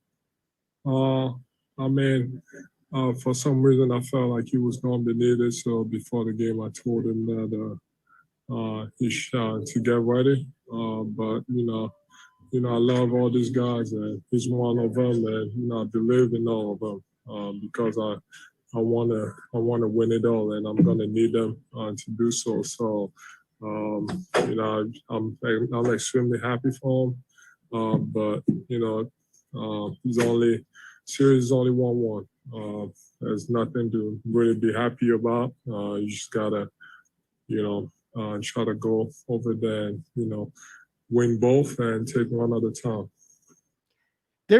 I can't tell if he's just by nature this way, or if he's truly, as a professional, being able to hide his emotions. Because he's saying the right thing, he's acting the right way. It seems natural to me. It seems so natural that he's like, look, man, I can't celebrate anything right now. We're only at 1-1. Only 1-1. And the entire city wanted him to be like, we're in this, we got this. Like and I just don't know if that's his personality.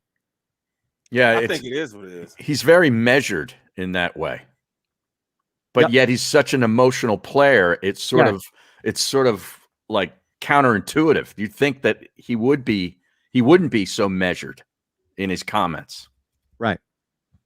He's just he's one of those likable guys that you could take out to the bar and you'd have great time with him. He's like an old soul too. Yeah, but when it's time to take care of business, he's ready to take care of business. He understands what he needed to do. He's done everything in his progression of a ball player that you want a ball player to do. He's taken his game to another level. Yep. Remember when he first got in the league? Everything was a question on him being too immature, silly or something like that. Yeah, immature. And now he's changed that.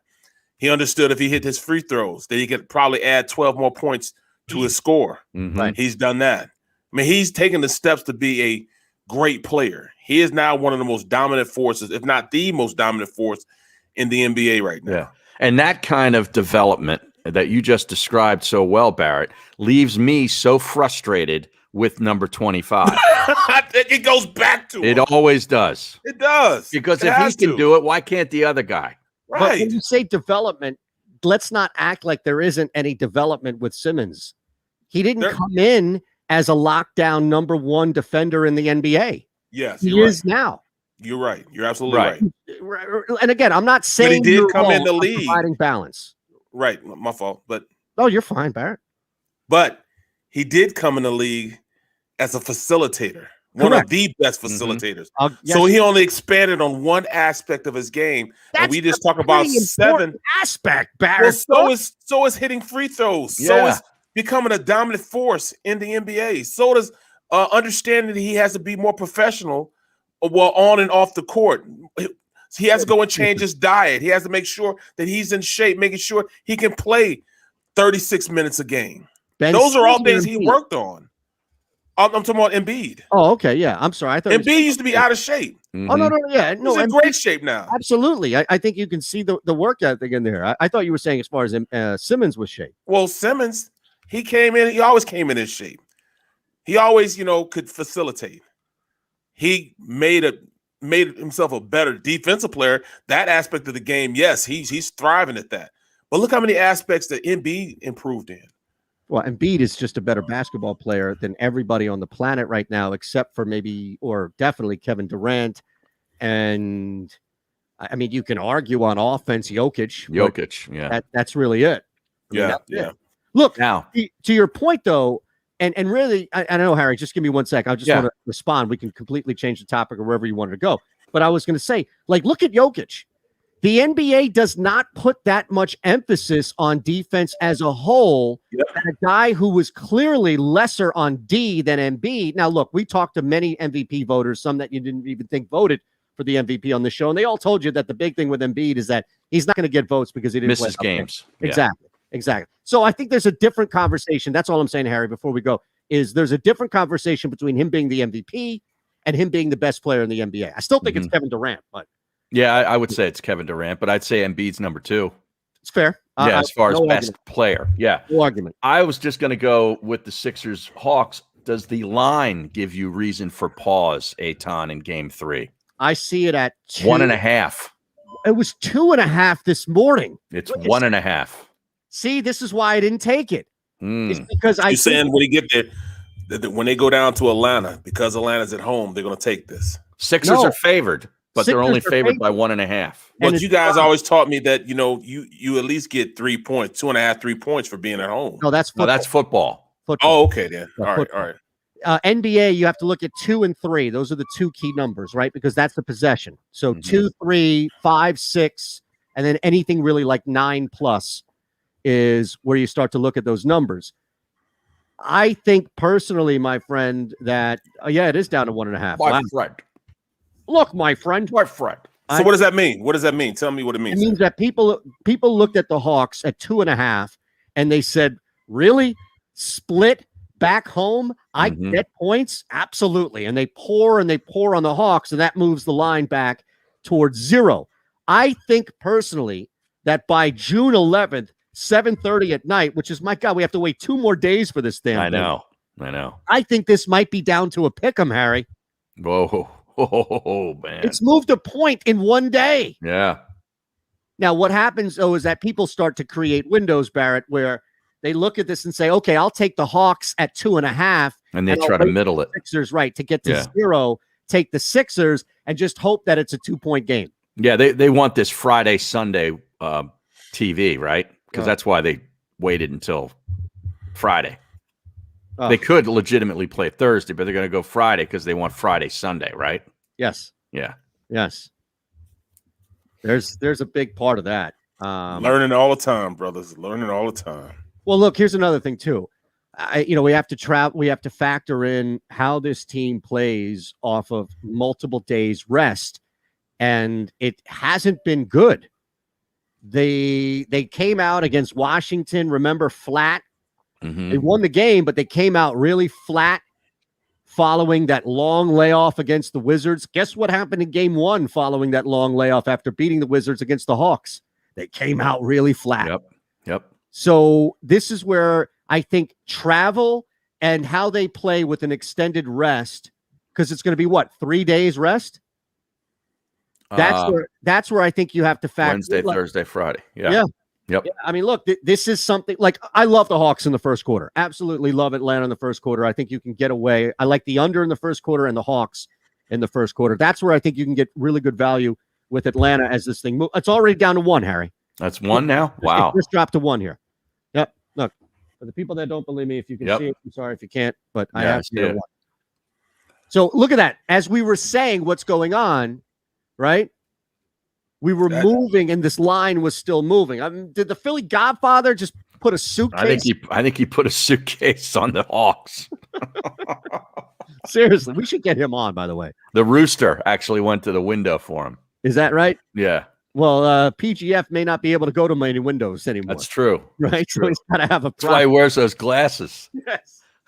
Oh man, that just means that they're trying to factor in the Magic City and the players going down when they fly down, just going to Magic City, getting a mistake. Yeah, Lou Williams or the Wings. Yeah. Lou Williams. Lou will take Joel in there. He'll take Tobias, your boy Shake. Yeah, they have some great wings. Get them all winged up. That's right. Not like me last night. The Dallas Wings ruining my perfect night. I was not winged up by any means. I might go right back to it, man. Screw this. Hey, man, sometimes you got to do that, man. If you're drunk, man, you got to drink one more drink in the morning time to get you off that hangover, bro. All right, speaking of which, I went right back, by the way, tonight to the under, and I went right back to the under 4.5. I'm going to live and die on this total with the Bruins and the Islanders. The Islanders, yeah. Plus 180 for under 4.5 goals. So I'm going to jump in on that. Wow. I'm going to hit you with a couple of long shots really quick before we break. Hopefully, Jeff Parles is going to join us. I'm going to go in order of value. All right, you tell me what you really like. Here's what we'll do, Harry. You say like, love, or hate. All right. Alex Noren plus 140, top 20. Like. Luke List plus 275, top 20. He's got the course record at Congaree. Like. Sepp Straka. Oh, the Straka. 360. Oh, I had to go to Straka. Yeah, the Straka. Like Straka is the nickname I could see used for like Salchunas or something. Oh, the Straka. The Straka. I'll go hate. You don't like that at all? No. Does he suck? I'm not a big Straka man. Okay. Ben Hung On. How do you pronounce the Ben Hung On? Yeah, Ben On. Ben It's On. just Ben On. Ben On. Okay, I didn't know. Yeah, I'll like that. Well, here's the value though: plus 450, top 20. Ooh, yeah. Yes, this is exactly kill, marry, bleep, but it's just like, love, or hate. Right. Yeah. So far, you only hated Straka. Yeah, I'm just not a big fan of Straka. Norlander is plus 550. Wow. And I jumped in on that. Did you? Yes. I'm not a big fan of that.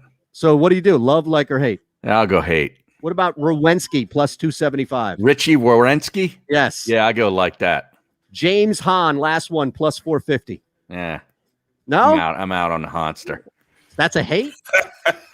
I said I'm out on it. Well, I can't hate him. He's Asian. Like, you can't have any Asian hate. Fair enough. Fair enough. We're back in three. Jeff Parles. Fair enough. I'm not trying to get you in any trouble here with the stream or anywhere else. We're trying to get you verified. All right. We don't have to scrub any tweets before the verification process. That's all. That is it. I'm already in trouble. What happened? Well, of course, I'm gonna get something about the fishnet biker shorts. Uh-oh. Did you get a text? No, I didn't, man, but I probably will. Hey, like it's fine. We all had lives beforehand, Lucas Glover's a member at this place. Is he really? Mm-hmm. Yep. Yeah, look, that's why the value is on Han, though. Han's at plus 450. Mm-hmm. Like, I'm not taking guys at minus 110 or plus 110. No, I know. I take all plus money guys, too. Yeah, these are big long shots. Yeah. But Doc Redman's a pretty good long shot. Okay. I like the doctor. Hey, see, you don't remember this movie. Hey, you're talking to the doctor. Do you remember that? Yeah. Why do I remember that? Hey, come on. You're talking to the doctor. You don't remember that? Yeah. Why do I remember that? Where was that from? You are going to hate yourself I know. when you find out the movie that it is. It almost sounds like you're doing Arthur Fonzarelli at that. No. Part of that. Hey. No, not Fonzarelli. The actor's name was, I'm going to find out who it is. I got to find out who the guy's name is. He's famous. I think he was in Mr. Robot as well. But come on. You're talking to the doctor. You don't remember that? Yeah. Why do I remember that? See, Dom Lewis really does know me. Dom Lewis really has been following me forever. The Mask. Yes. It's the second bad guy. Stoltz? No, it's not. It's like Peter Green is the main bad guy's name, right? Peter Green is the main bad. You've seen him in a bunch of stuff, right? Pulp Fiction, The Mask, a bunch of different things. His main number 2 guy, I guess his nickname was the Doctor. So when he kept asking him, like, hey, can you blow that safe up in the bank? Come on. You're talking to the Doctor. Jeez. How do you not remember that? Now, we don't have odds on the hat. Yes, his first name was Reg. Good call, Dom. Anybody going to go check out A Quiet Place Part 2? No. That's a horror flick, right? Yeah, my daughter went and saw it. Yeah. You like it? Did she see the first one? She didn't see the first one. Well, then why didn't she see the first one? She had to take her clients out there. His name is Freeze. Reg E. Cathy. He's no longer with us. He passed away in 2018. Man. This is the middle on the Sports. You're talking to the Doctor. Presented by Rocket Mortgage. Live from Look at that. the Auto Parts Studios. Here's Oh! Barrett Brooks and Harry Mays. And we are joined by Jeff Parles, Book It Sports at Book It HQ on Twitter, at Jeff Parles on Twitter as well. Joey B has been on vacation for God knows how long. Yeah, he's been in Hawaii. Nobody has set up the hat odds, but I'm going to take a quick little jump and assumption here. Mays and Brooks, or Brooks and Mays, not Brooks and Dunn. Not Brooks and Dunn, huh? Brooks and Dunn. Jeff Parles couldn't care less that he doesn't have hat odds to answer to today. I just have that. I think that's why Parles ducked us last week, was because he was sick and freaking tired of having to address the stream on what hat he wore. Yeah. I don't blame him. No, I don't know. Never. And I will say, I imagine Joey B is still sleeping in Hawaii right now. I think there was definitely some incentive to put a hat that he would have had totally mispriced on today to at least not have to embarrass him on a mispriced odds like he usually does. So I hope Joey B's having a great vacation. I would imagine he's drinking some sort of pina colada-esque drink in Hawaii if he's awake right now. So way to set the tone, man. You got him off your back, bro. Yeah. You know? Well, I got to ask you, Amazing, did you right? cash on the Vegas Golden Knights last night? So no, I did not. The fun part about that was, Harry, I was doing the VSiN show with Tim Murray last night, and we do the show from the new casino on Fremont Street, Circa, the giant sports books right behind us. They had plus 745 on Vegas to win the game going into the third period last night. And Tim Murray, as we were coming back from break, or going into our reset at the top of the hour that we have to do, asked me, do you want it? And I said, no way. And not even 5 minutes after that, Vegas had tied the game and won the game in overtime, obviously. So incredible win for them. What a series. Yeah. Look, they've outplayed Colorado now. They outplayed them 2-3-4, win game 5 when really Colorado outplayed them for the majority of that game. And look, when Fleury's played, VGK's pretty clearly been the better team in this series. So an opportunity to close them out just about 12 miles from my apartment here at T-Mobile. And we'll see if they get it done on Thursday. Man, I'm telling you. I think right now, if can you get any good futures on this series left? If you like Colorado, you can get them 3-1. It's not bad, right? Not bad. I mean, they are the best team in hockey still, even though they have not looked at the last 4 games. What about?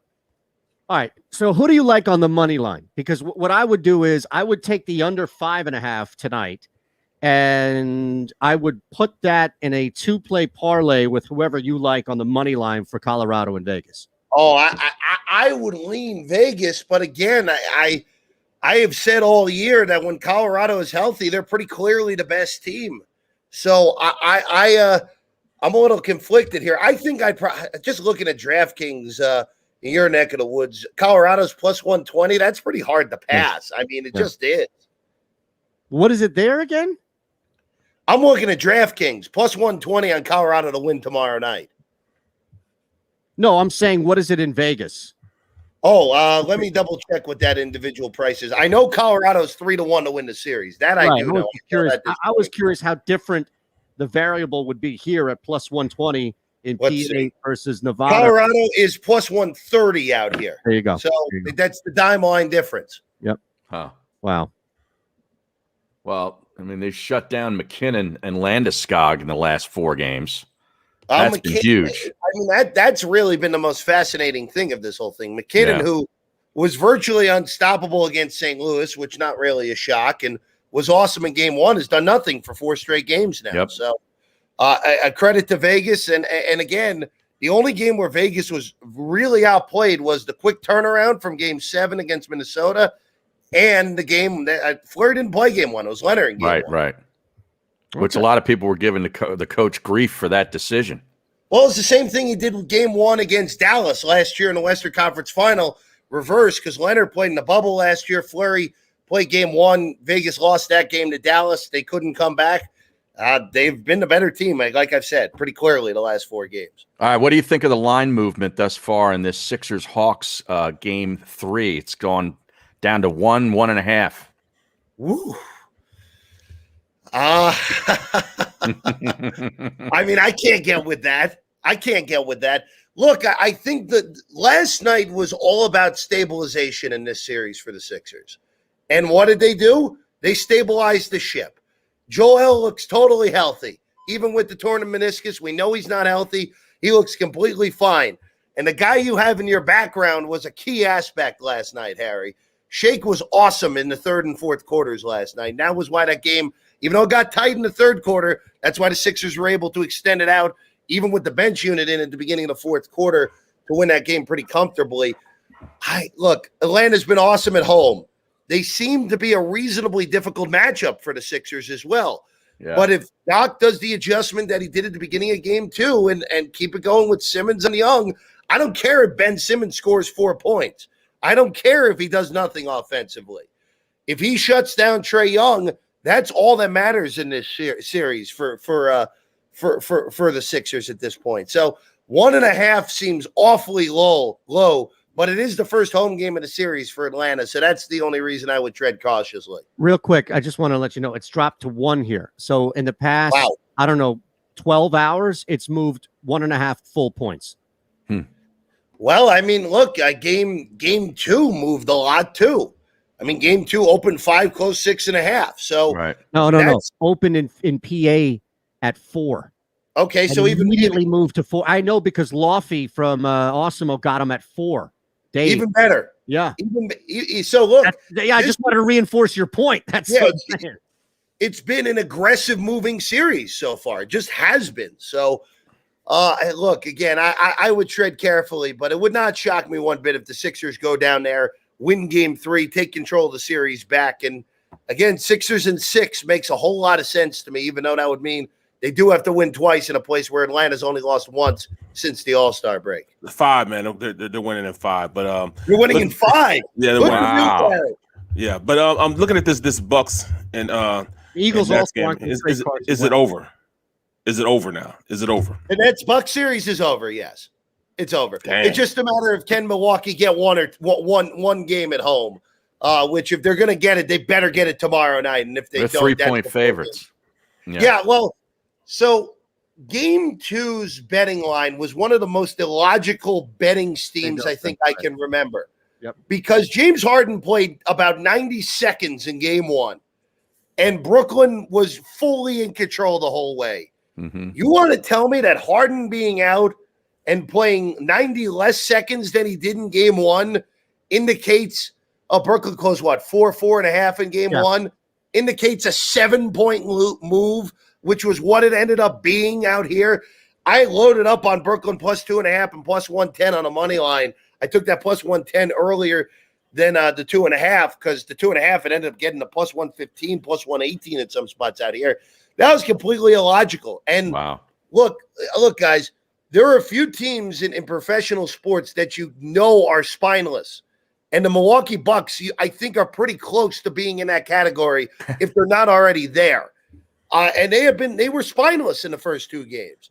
If you're going to beat Brooklyn, you got to beat them when they don't have all 3 guys, which they may not have all 3 guys at any point in this postseason. We think Harden's going to come back, but who knows? Hamstrings are difficult, as we know. They don't even need him. Yeah, I don't think they do. No. I think it's I think it's a very difficult matchup for Philly, even if he doesn't come back.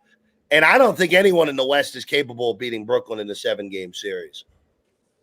Brooklyn is so good, and they move the ball. Look, I'll give Nash credit. There's one area that I think Nash has really been able to maximize with this offense, and other than that, I don't think he's doing anything different than you or me or Barrett or Harry would do on the sideline. But they've really reinforced moving the ball. And Kyrie and Kevin Durant and James Harden as well could easily take the game over and drop 50 and say, all right, you guys do some stuff. But the extra passes allow Joe Harris. The extra passes allow Blake Griffin. These guys are getting open looks from 3. And I don't know how you stop that. That's the problem. Yep. I mean, if they're making their shots, you have no chance of stopping it. And I think the biggest thing that we all collectively probably, I don't want to say forgot, but at least underestimated is when Kevin Durant is healthy, Kevin Durant's the best offensive player in the world. Yep. And we have seen that in these first 2 games. He's fully healthy again. No one can guard him. He's 7 feet tall and is one of the 5 best shooters on the planet. Mm-hmm. So you're not guarding them. You really, again, this is why it's going into the playoffs. I gave the Sixers a realistic chance to beat Brooklyn in a 7-game series. And now I have really pulled off of that just because even with Simmons trying to guard him or Thibault trying to guard him, doesn't matter. You're not getting 4 bad performances from Durant that you need in order to beat them in the best of 7. Hey, Jeff, from a gambling perspective, how significant is the Utah home court? It was pretty significant in the second half, I would say, last night. Yeah. But I mean, like on a historical, is there any I'm not asking you to know off the top of your head, but it's got to be. I don't know historical wise, but look, that's one of those where raucous crowd, small market, there is elevation in Salt Lake City. Obviously, right. All the eyes go to Denver because it's mile high. Salt Lake's not quite that high, but it is pretty high. But look, I will say this with last night's game, though. And I forget who made the point on Twitter, and it was actually a very astute point. Probably me. Might have been. But you hate Twitter, though, so I can't. I don't know if you. I don't know if you can make astute points out there. Comment on my feelings towards Twitter. What's Twitter? I've never heard of it. But look, the Clippers just quick turnaround, 48-hour turnaround from Game 7 against Dallas, where. Second half, they dominated, but it is still a Game 7. It's a high-stress situation. You're going on the road against a rested team that was the best team in the regular season in the NBA in Utah. The Clippers were capable of playing 26 good minutes last night, and that's what they did. And then Utah was capable of playing 40 good minutes, and that was the difference in the ball game. And look, that team is too good of a shooting team to play as poorly as they did offensively in the first half. 21 missed shots in a row by Utah. And they still managed to find a way to win the game. And also that game last night had all sorts of ridiculous beats too, guys. If you had Utah at 3.5 before Connolly got out, it's one of those where it's an aggravating beat because you had the wrong side for a good chunk of the game, but you were up 10 with 4 minutes to go. You're supposed to cover 3.5. And if you had a late total at like 221.5 or 222, that last possession, if you had it wouldn't work for Eytan or Barrett because they don't have any hair, but you'd be pulling your hair out off of that last possession because you should have won that over if you had 221.5 once it got to 112-109 with 3 possessions left in the game. Now, I'll give you the back end of that. I think you're 1,000% accurate where that's just a brutal beat how the total ends. You don't win everything. And Correct. A lot of times you just try and make your money back. A lot of times you just try and work for the push or you work for a hedge and you win. That's a bonus, right? So my personal response would be not to you, but to people like that in the in that game last night, pre-flop, thinking that Conley could play. I think at that point you have to cut your loss and you immediately hedge. You, as soon as Mike Conley's out, you knew that line was wrong. You just said it. So I think at that point you have to eat it and say, I'm not going to be plus tonight, but I sure as hell I'm not going to be minus. Yeah, but the only problem is though, you could have, if you got in too late and you screwed around and you ended up with Utah minus 3.5 and Clippers plus 2.5, you got middled last night if you didn't get on it quickly enough. Let me be clear. You're 100% right. So my point of is, and I put a tweet out even when they were down early in the first, Utah, that line moved to Utah plus 3.5. Yes, I did bet that at the end of the first quarter last night. Thank you. That's what I meant specifically, and thank you for making it clearer here, is because that's where I think you jump in and say, all right, let's see how this team plays without Conley. Oh, okay, down after one, getting 3.5 at home. That's where I think the hedge is. That's what I meant. Sorry. Oh, and look, that was last night. I took that in game just because at that point they had missed 18 straight shots and we're only down 7. It was just one of those where, all right, the regression's coming to the positive side.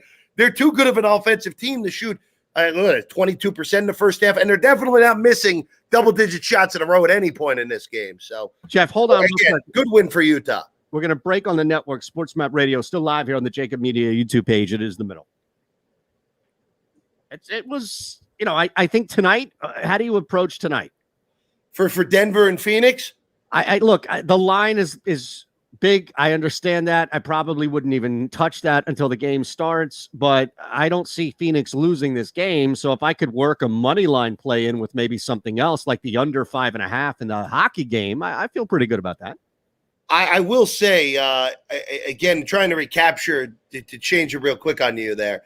Yeah, to recapture the magic of my hockey run earlier in the year, I like the Islanders to close this thing out tonight. Tuukka's clearly compromised, and he is going to start tonight for Boston, according to what Cassidy said this morning. And that place in Uniondale, the Coliseum, is going to legitimately be on fire with how loud that crowd's going to be all the way through. And if Tuukka gives up a softie early, look out. And the Islanders have gotten every sort of break so far they've needed this postseason, but I think it continues at least for one more night. So I like the Isles. If you're getting a plus price there, I like that a lot more of the two games that are in action tonight. Phoenix Denver is tough because I expect Denver to at least be more competitive in this game than they were in the second half. But Phoenix is just a lot better than the Nuggets are. So that's a really tough one. That's one of those, if Denver gets down early and you're getting double digits in game, maybe you take a shot on Denver plus double digits in game. Maybe that's the way you go with it tonight. Yeah, and I didn't really like the idea of the Bruins coach calling out the officials. Yeah. What do you want? That never works well. It works in the NBA. It doesn't work in the NHL. No, not in the NHL. Look, guys, you know this with Boston teams especially. Their teams never commit penalties, even though that Bruin team legitimately commits a penalty on every single play. Yeah. Anybody you like in the golf tournament this week? Man, did anyone on here have John Rahm last week? No. Yeah. I mean, at least the books paid that off, which is good. not out here. Not out here. Some places did. It was a loser out here everywhere, except for Hill. It cashed in Jersey. Yeah, no, that was a classic new old split. New jurisdictions paid it out, old jurisdictions, except for William Hill was the only one out here who paid it out. Well, that's much better than Look, I don't have a problem with that. I think that should be the site you need I think that should be the case with COVID. But I have a problem with one book, an FD book, if you will, giving back bets because James Harden got hurt 17 seconds into that game. That's life, man. That sucks, I think, for bettors. Right. I do agree with you on that one for sure. Look, you're right. That's one of those where, again, it's all marketing. We know it's all marketing when a decision is made to refund a bet. Rahm was going to win that tournament. Harry, what do you think? Ron was going to win that tournament by 8 shots with the way that was going. Yeah, I'd say 7-8 shots. I mean, he was clearly winning that tournament. But look, I mean, like you said, Eytan, it just you can't. They should not be paying that out. That's Jeff Parles saying that they should not have been paying out that James Harden injury. Like, real quick, I'll leave you with this, my friend. Worst beat of the week: Kyrie Irving under 3.5 threes in that game 2. They're up by 27 points with 9:40 to go in the fourth. Irving bangs a 3. Okay, we're at 3. Immediately at the 9:02 mark, in the same minute in which they're now up by 30, Irving bangs his 4-3. I had it. I was not happy.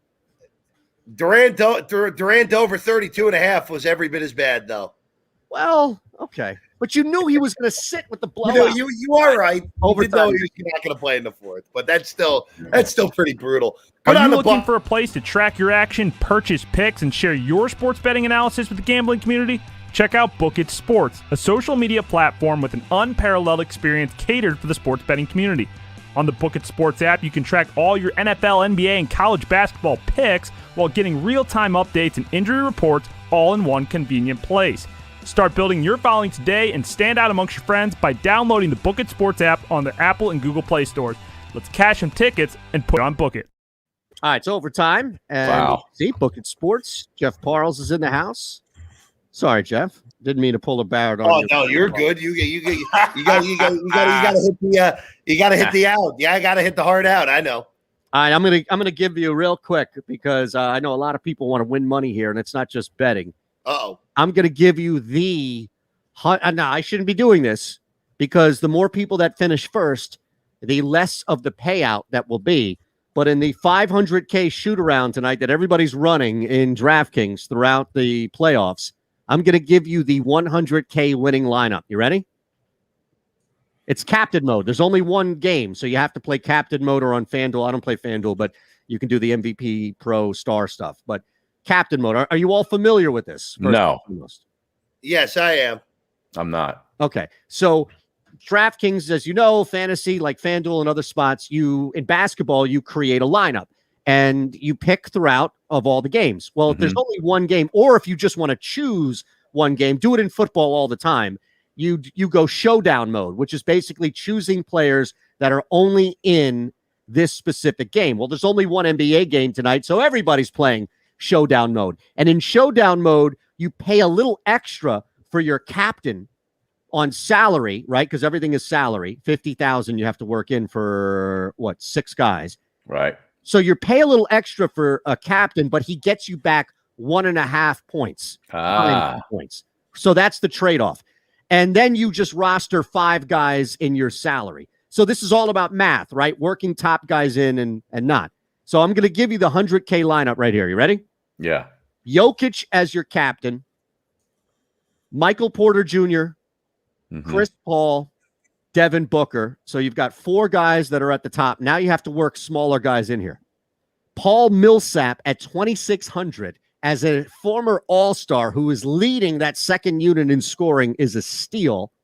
And then we see Cam Johnson at 3,000. He's going to get minutes. He's just going to get minutes out there. So I just need 15 minutes, 15 points, like a point per minute type fantasy performance from Cam Johnson. And there you have it. That's going to win you. That's going to win you some money tonight. All right. I stake it right here. I feel as confident about this lineup as Jeff Parles does on the ice. All right. No issue with it. No issue with it. If you really want to have some fun, and I'll leave you with this thought here. If you just wanted to go based on guns blazing mode, I put Tony Craig as your captain. Yes, Torrey Craig, pardon me. I couldn't Torrey Krug. Take Torrey Krug as your captain. You're only going to spend $3,300 total with the captain inflation. And now what that means is you can work everybody else in your lineup. You got to get Marchand in there. Who? Marchand. No, I'm talking about Torrey Craig. I'm talking about Torrey Craig on You're the. talking about Torrey Craig on the on this. I thought you were talking about the Bruins, Torrey Krug. No, I think that's hilarious. You're talking about Torrey Craig. They're two different people, Harry. Oh my God! Look, that's I'm amazing. focused on the hockey game. I know it. No, you run Torrey Craig in your lineup, Michael Porter Jr., DeAndre Ayton, Chris Paul, Devin Booker, and Jokic. See, if you run Craig as your captain, you can run all the other big names in there. So those are your two lineups. I'm done giving away money, all right? I'm tired giving away money like this. It's exhausting giving away cash money like this. Seriously. Unbelievable. I've been on this website, Gazillions Entertainment. They're showing all these great actresses from the 80s movies and what they look like now. I'm a little distracted. Well, should we share the screen? Demi Moore looks fantastic at 58. Tracy Lords at 53 looks tremendous. Does she really? Yes. Tracy Lords. I thought you were talking about the woman's name who created The Simpsons way back when. Tracy. I'm not sure. Tracy Ullman? Ullman, yeah. Yeah, and I don't know that she looks all that good today. I imagine that there isn't anybody that looks better than Jennifer Aniston, right? Yeah. She looks better Courtney than Cox looks good too. What's the name of this site? It's Gazillions. I found it on Twitter. A little distracted. Gazillions.com. At entertainment at Entertain Gaz is the Twitter feed. All right, this is not Gazillion Ear, the song by the famous MF Doom, who is no longer with us, right? No. Okay, just making sure. I'm making sure that you're not over there listening to Little Doom. No. Jeff can get down a little MF Doom. No? All right, maybe not. Do you have, as we look at tonight, all right, and then kind of into the future here, we have any plays? We need something on the diamond, all right? I need to get something here. Why? The Phillies are in action tonight. We do, exactly. We do. I guarantee you, Jeff has like 3 or 4 good plays tonight on the diamond. He just didn't think that he could bring it up, even though Barrett would love to talk some baseball. No, not hardly. Even Barrett's out. I'm looking at it, and first glance is there's nothing I like. I mean, Atlanta's what, 29-29? I don't know. Maybe look. Maybe you take the Mets on the road at Baltimore, only laying $1.30 against Matt Harvey, who's horrible now. Maybe I don't know. I don't really like anything. Brewers had a big win in Cincinnati last night, plus money. I know because I hit it. Yeah, it just Sonny Gray got embarrassed misery right now.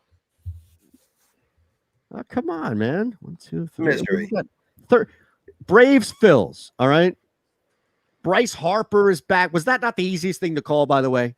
You talk about a slump buster, and you can define that term any way you want. All right. Slump buster can be defined any possible way. Oh, man, I'm in a slump. I need to bust this slump. Right. Sometimes it may be busting a hump to get out of that slump. I get it.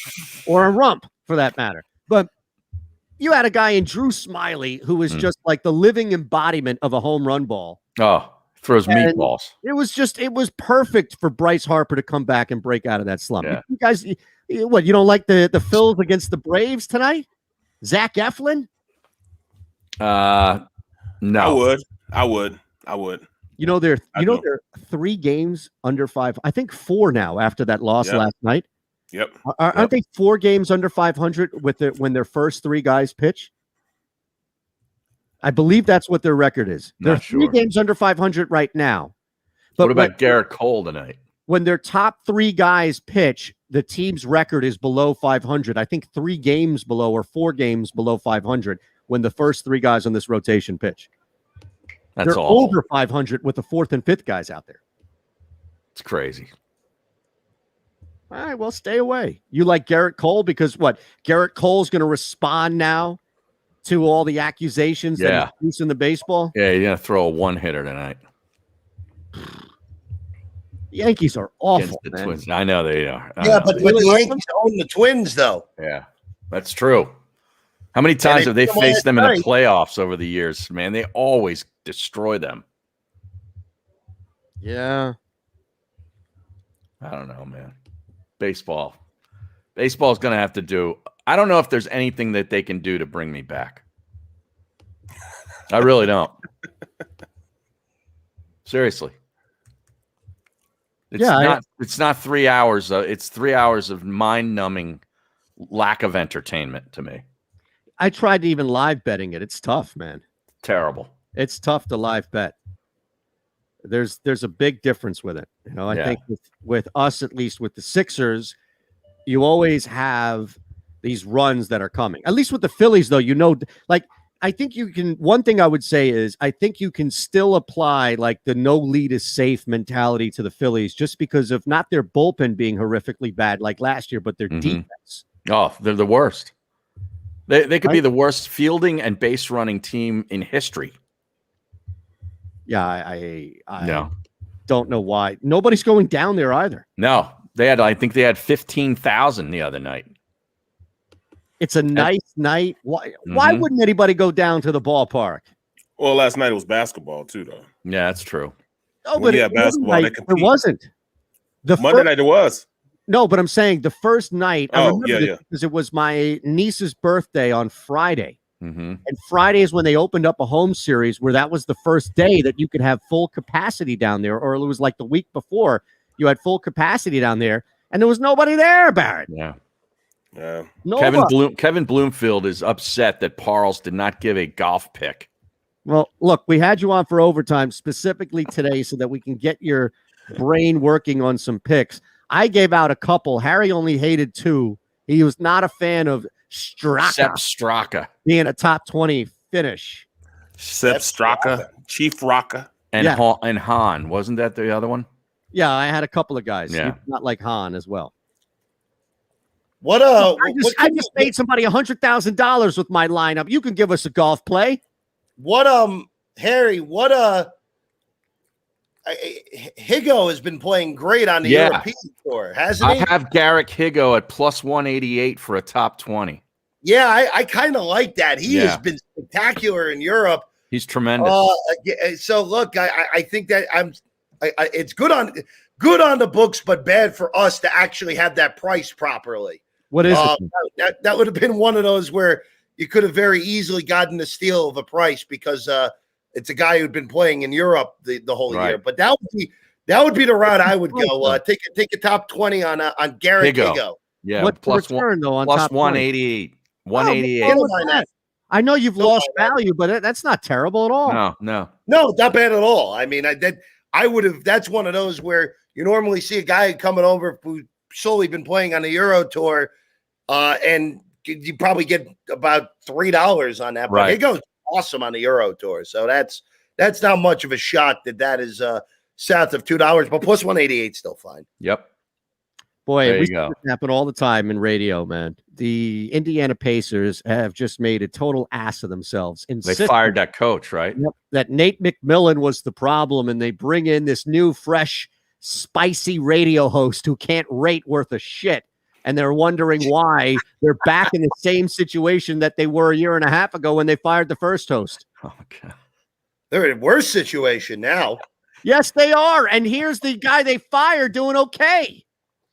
Yeah, that never made any sense. I always That never liked made Nate any McMillan. Yes. He's a good coach. Yeah. He's a good coach. You Real should quick. get the Atlanta job permanently. Did you guys see this? And it was in the first game when they were up by like 25, and they had a cut in to Nate McMillan, and he's yelling at these guys. Mm-hmm. You're not working hard enough. They're outworking you. He's yelling at them when they're up by 26, and Hubie Brown even referenced that. And then in hindsight, you look back and think, maybe he knew something. Right. Maybe he knows his guys, and they were capable of melting down the way they Right. did. He was trying to prevent that. Yep, he That's saw the it. coach, Barrett Brooks. That's Yes, right. sir. He saw it. You All see right. things like that. Anything you end the show, brother. Anything you got? Oh, me? Yeah, you. There's nothing in the show about. At this point, Embiid is the guy. Embiid is the guy. We need more points scored from Ben.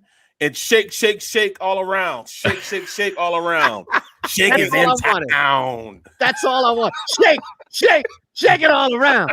Shake it all around. Run around. All right. That's enough. Hunter around. I'm telling you, this is it. Shake all around. Shake all around. Hunter on the pin. Let Jeff go, please. Let Jeff go enjoy his day. All right, we're out of here. Jesus. Are you looking for a place to track your action, purchase picks, and share your sports betting analysis with the gambling community? Check out JAKIB Sports, a social media platform with an unparalleled experience catered for the sports betting community.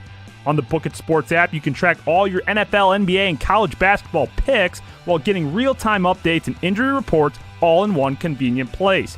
Start building your following today and stand out amongst your friends by downloading the JAKIB Sports app on the Apple and Google Play stores. Let's cash some tickets and put it on Book It.